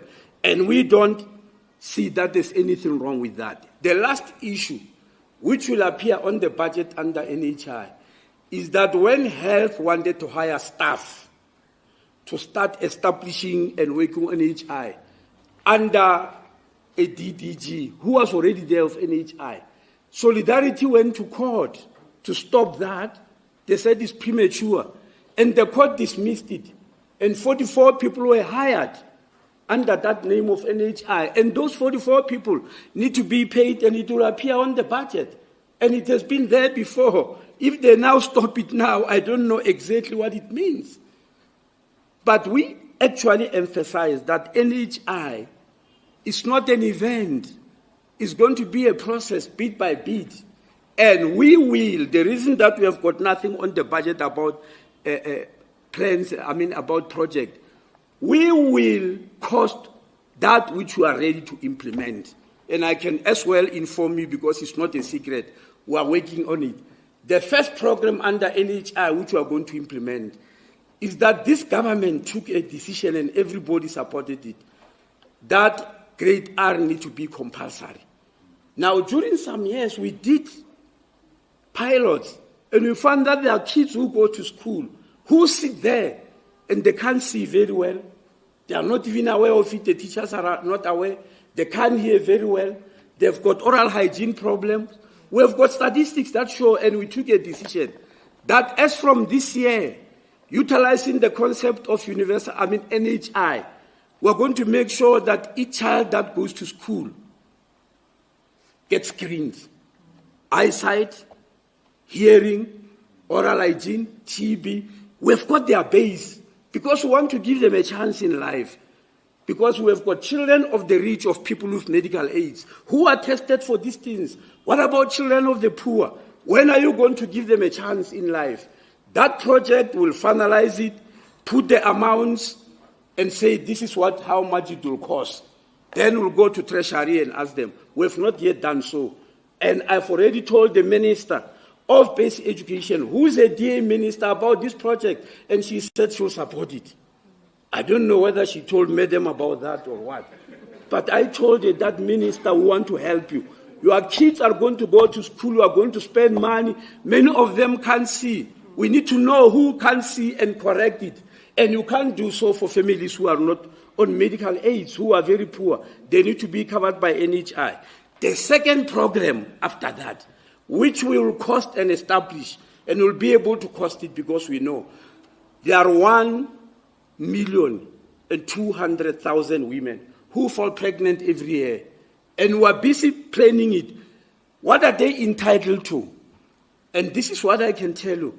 We want every pregnant woman, regardless of their socio-economic status, to see a doctor, a GP, at least 4 times during the course of that pregnancy. There must be a doctor they visit. We also want them to visit a specialist at least 2 times. But as to the number of times, we'll be told by experts. There are a lot of experts in that field. We also want each and every pregnant woman to have an ultrasound scan. They will tell us whether it's 2 times or not, or so that we know that this baby is normal. We're not going to promote wrong things like rushing to a doctor to pay a lot of money on medical aids to see the sex of the child. How does that help? Just to come and say it's a boy or a girl. How does that help in survival? We want to know, is this baby normal? What is the size of the head? What is the age? Are the organs normal? So as to avoid also medico-legal. That is what we want to do, and that one will cost without apologizing to anybody, because all women of the country prefer that. The women who are on medical aids are receiving this thing. And how many of them? With all the money I've mentioned, 140,000. Only 140,000 out of 1.2 million women receive this type of treatment where they go to specialists, they are scanned and all that. What about the 1,060,000 women? Don't they belong to South Africa? They surely belong.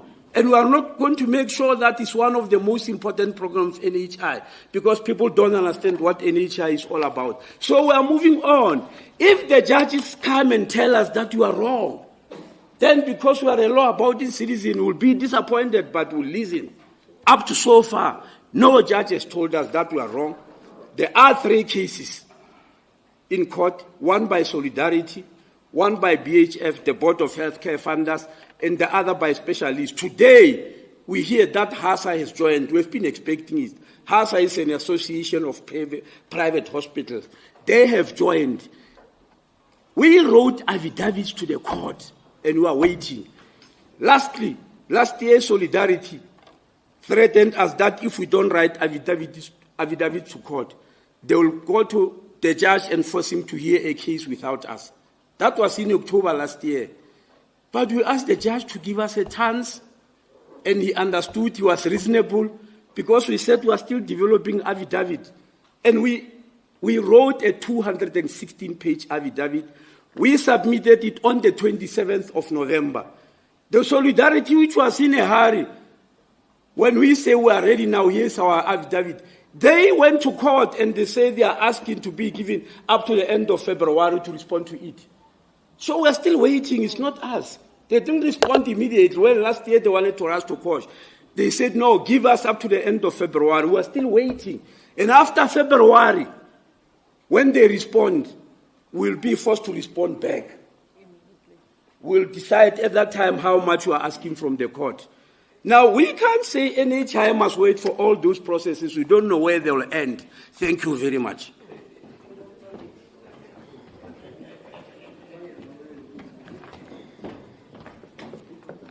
Thank you very much. Let me start with the issue of Expropriation Act.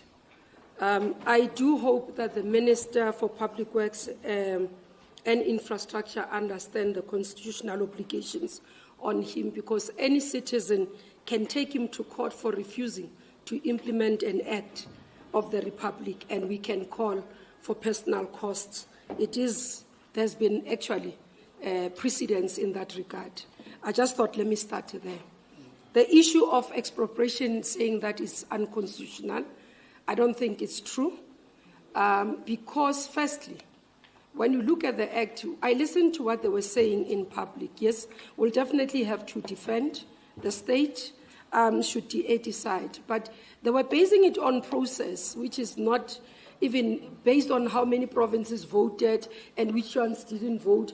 And they looked at that this province didn't vote, therefore it has more population. So you're almost saying certain provinces are more important than the others, and their voice in the National Council of Provinces is different. So we followed that and we continue to follow. Let me just quote one clause in the Constitution in Section 25, subsection 8. No provision, it's relating to property rights and act, and this extends to land.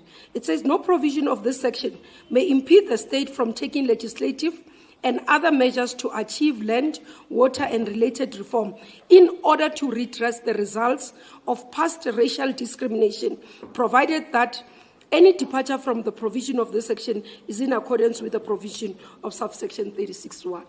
So the basis of Expropriation Act is law. So it's the Constitution. So I'm not so sure. We'll see their papers when they serve. We'll analyze and respond. But where I'm sitting, there isn't a basis for that. The second issue around conflict between, or assumed conflict between Advocate Batoy and Advocate Chauke.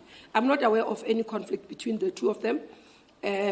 What I know is that it's a letter that is written by Advocate Chauke that raises concern how civil society addressed him in a meeting. Not that Batoy addressed him wrongly. It's civil society, and he felt that as my boss, you should have reacted. It's like you insulting me here, and then Comrade Balula doesn't pick up. And then tomorrow I say, but Comrade Balula, you should have defended me against Mawande. It's that nature. So there isn't any conflict in my portfolio. Thank you. Sorry, just about the online question about immigration and marriage, whether we should have stronger law for it. Under the previous Minister of Home Affairs, the white paper on immigration, citizenship and refugees are before Parliament at the moment. And what the real objective of this white paper is, and it will be followed by a law, is to ensure that we integrate our those three aspects of our approach towards citizenship. Because at the moment they tend to be in different pieces of legislation, and the white paper and the law will bring them together. And the reason for this is that of course over the last 30 years we've had levels of immigration that we didn't anticipate when the first white paper was, or the legislation on immigration was established in, I think, 1996, 1997, and therefore there was a need for review. It was done under the previous administration, and that resulted into the white paper, and of course the bill that will then go to Parliament once Cabinet approves it. And the reason for integrating the three issues is exactly why the example that the listener was using about marriage. So a South African get married to a foreigner and it's not a real marriage. You just want to give the person citizenship. And this is why you need to integrate your entire approach towards citizenship, towards refugees, as well as towards immigration. And that's really what it's aimed to do. The Parliamentary Committee, Portfolio Committee on Home Affairs from the 11th of February, if I recall correctly, will start public hearings on the white paper, and hopefully the media will play a role to publicize what are the issues so that South Africans can also understand that. Of course, we will do our role as political parties. The ANC has made a submission supporting the process and the need for this review, as well as new integrative legislation. So hopefully that we will have a much tighter system to address this matter going forward. Thanks. Thank you very much for the questions. Lunga, we don't comment on people who come. Okay. I don't think there's anything to comment about in terms of people who get arrested and so on. So there's no comment with regard to that. And I don't think even the minister can comment about it. Ubanji. So that's it.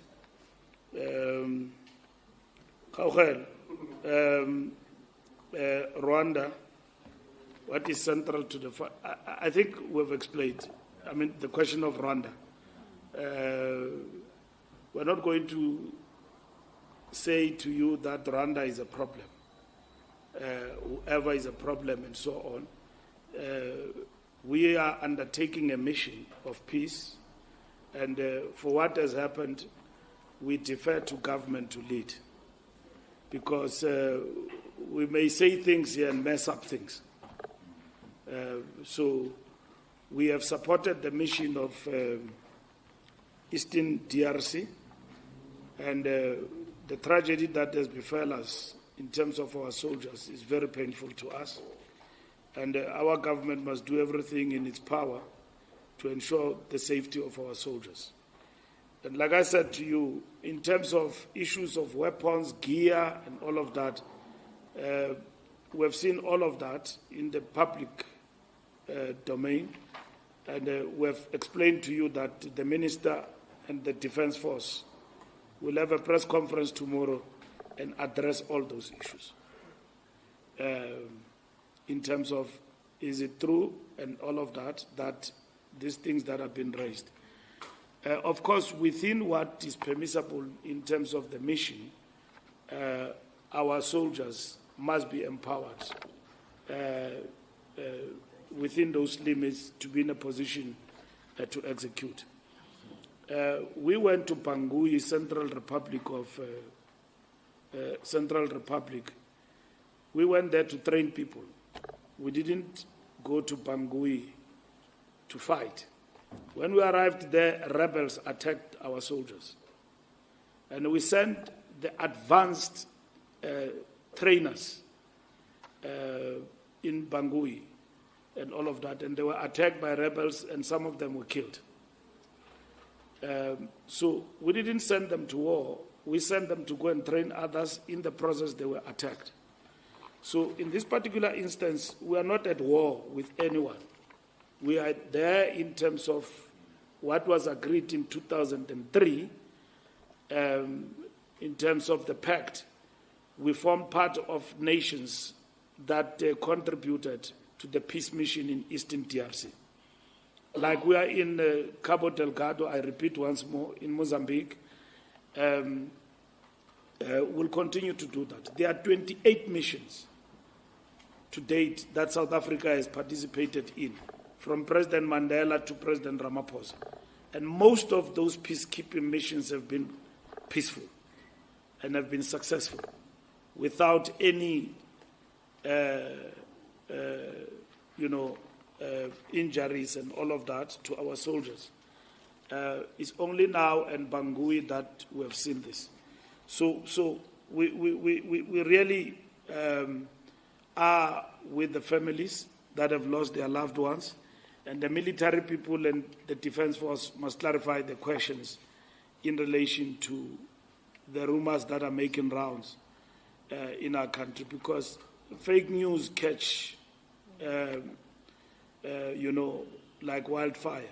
So in no time, what is fake is a reality, only to find that it's not the truth. I've equally seen an account of soldiers in relation to the white flag. But I can't stand here and explain to you. But it's already news that our soldiers have surrendered. They've surrendered. They are running away. They've been in the DRC without food and ammunition and all of that. You see a flag posted by somebody through social media. You don't know the background of that. And then already there is a formulation out of it that our soldiers have surrendered. And the account on the ground from the soldiers and the commanders there is different. So I can't sit here and explain that to you. The Minister of Defense and the commanders and the generals will explain that to the South African media. But our soldiers have been brave, participating in a Pan-African mission to bring about peace. And anyone who seeks to suggest at a political level that this mission has got nothing to do with peace, other than interest, that have got nothing to safeguarding peace and all of that, we will be the first to oppose that, because we know what this mission is about. It didn't start today, it started way back in 2003. Successive administrations inherited this up until today. Should there be any agreement to withdraw and all of that, it must be political. It must be agreed. That is why there is troika, there is discussion among leaders. We must not be irresponsible, because we will not be trusted by other nations in the region and in the African continent. What has happened there has actually happened, and we believe that our government must handle that situation and give full account, which they will do.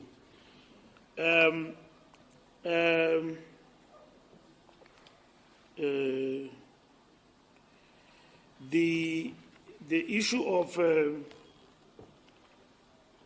did we discuss Donald Trump? We don't discuss Donald Trump, we discuss global politics, international and domestic.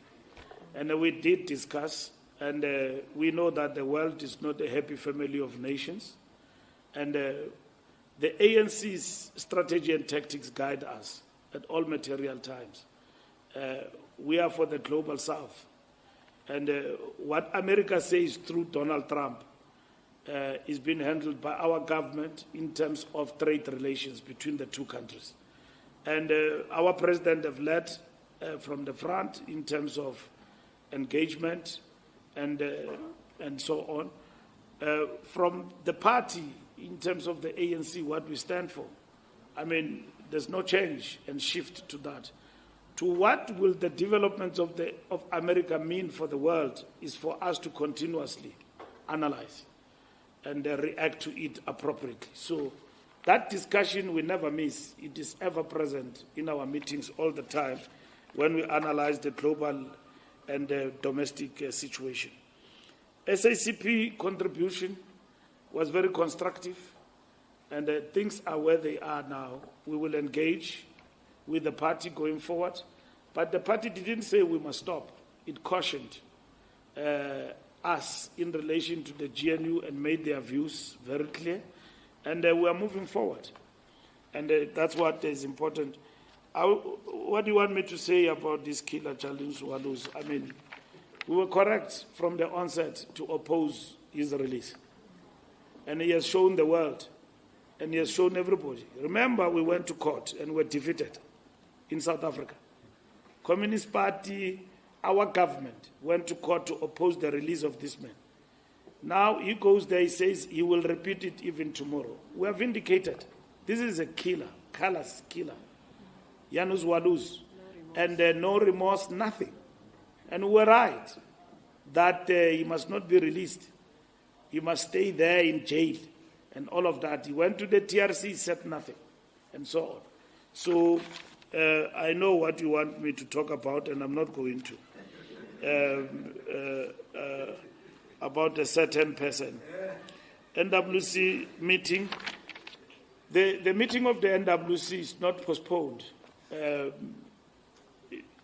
Meetings get to be rearranged from time to time. The NWC will meet on Monday and finalize its business, and so on. So that is what will happen. So the president, of course, is dealing with the DRC situation, which we encouraged them to deal with it and give space. We finished the Lekgotla Monday night around 10 o'clock. and Sunday. So we have been working, and there is government Lekgotla, there is DRC, all of those preparations. So we felt that we must give them space. Normally we meet on Mondays, so that Mondays are declared ANC days. So we will meet on Monday to finalize our business that we're supposed even to deal with, because we're going to deal with one item. But we will finalize it on Monday. There's no crisis about it. Thank you very much.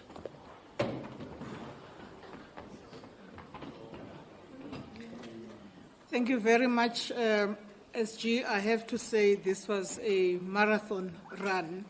But I'd like to thank you, members of the media, for being here, and also thank my comrades of the National Executive Committee who came to join the SG at this presser. We are now adjourned.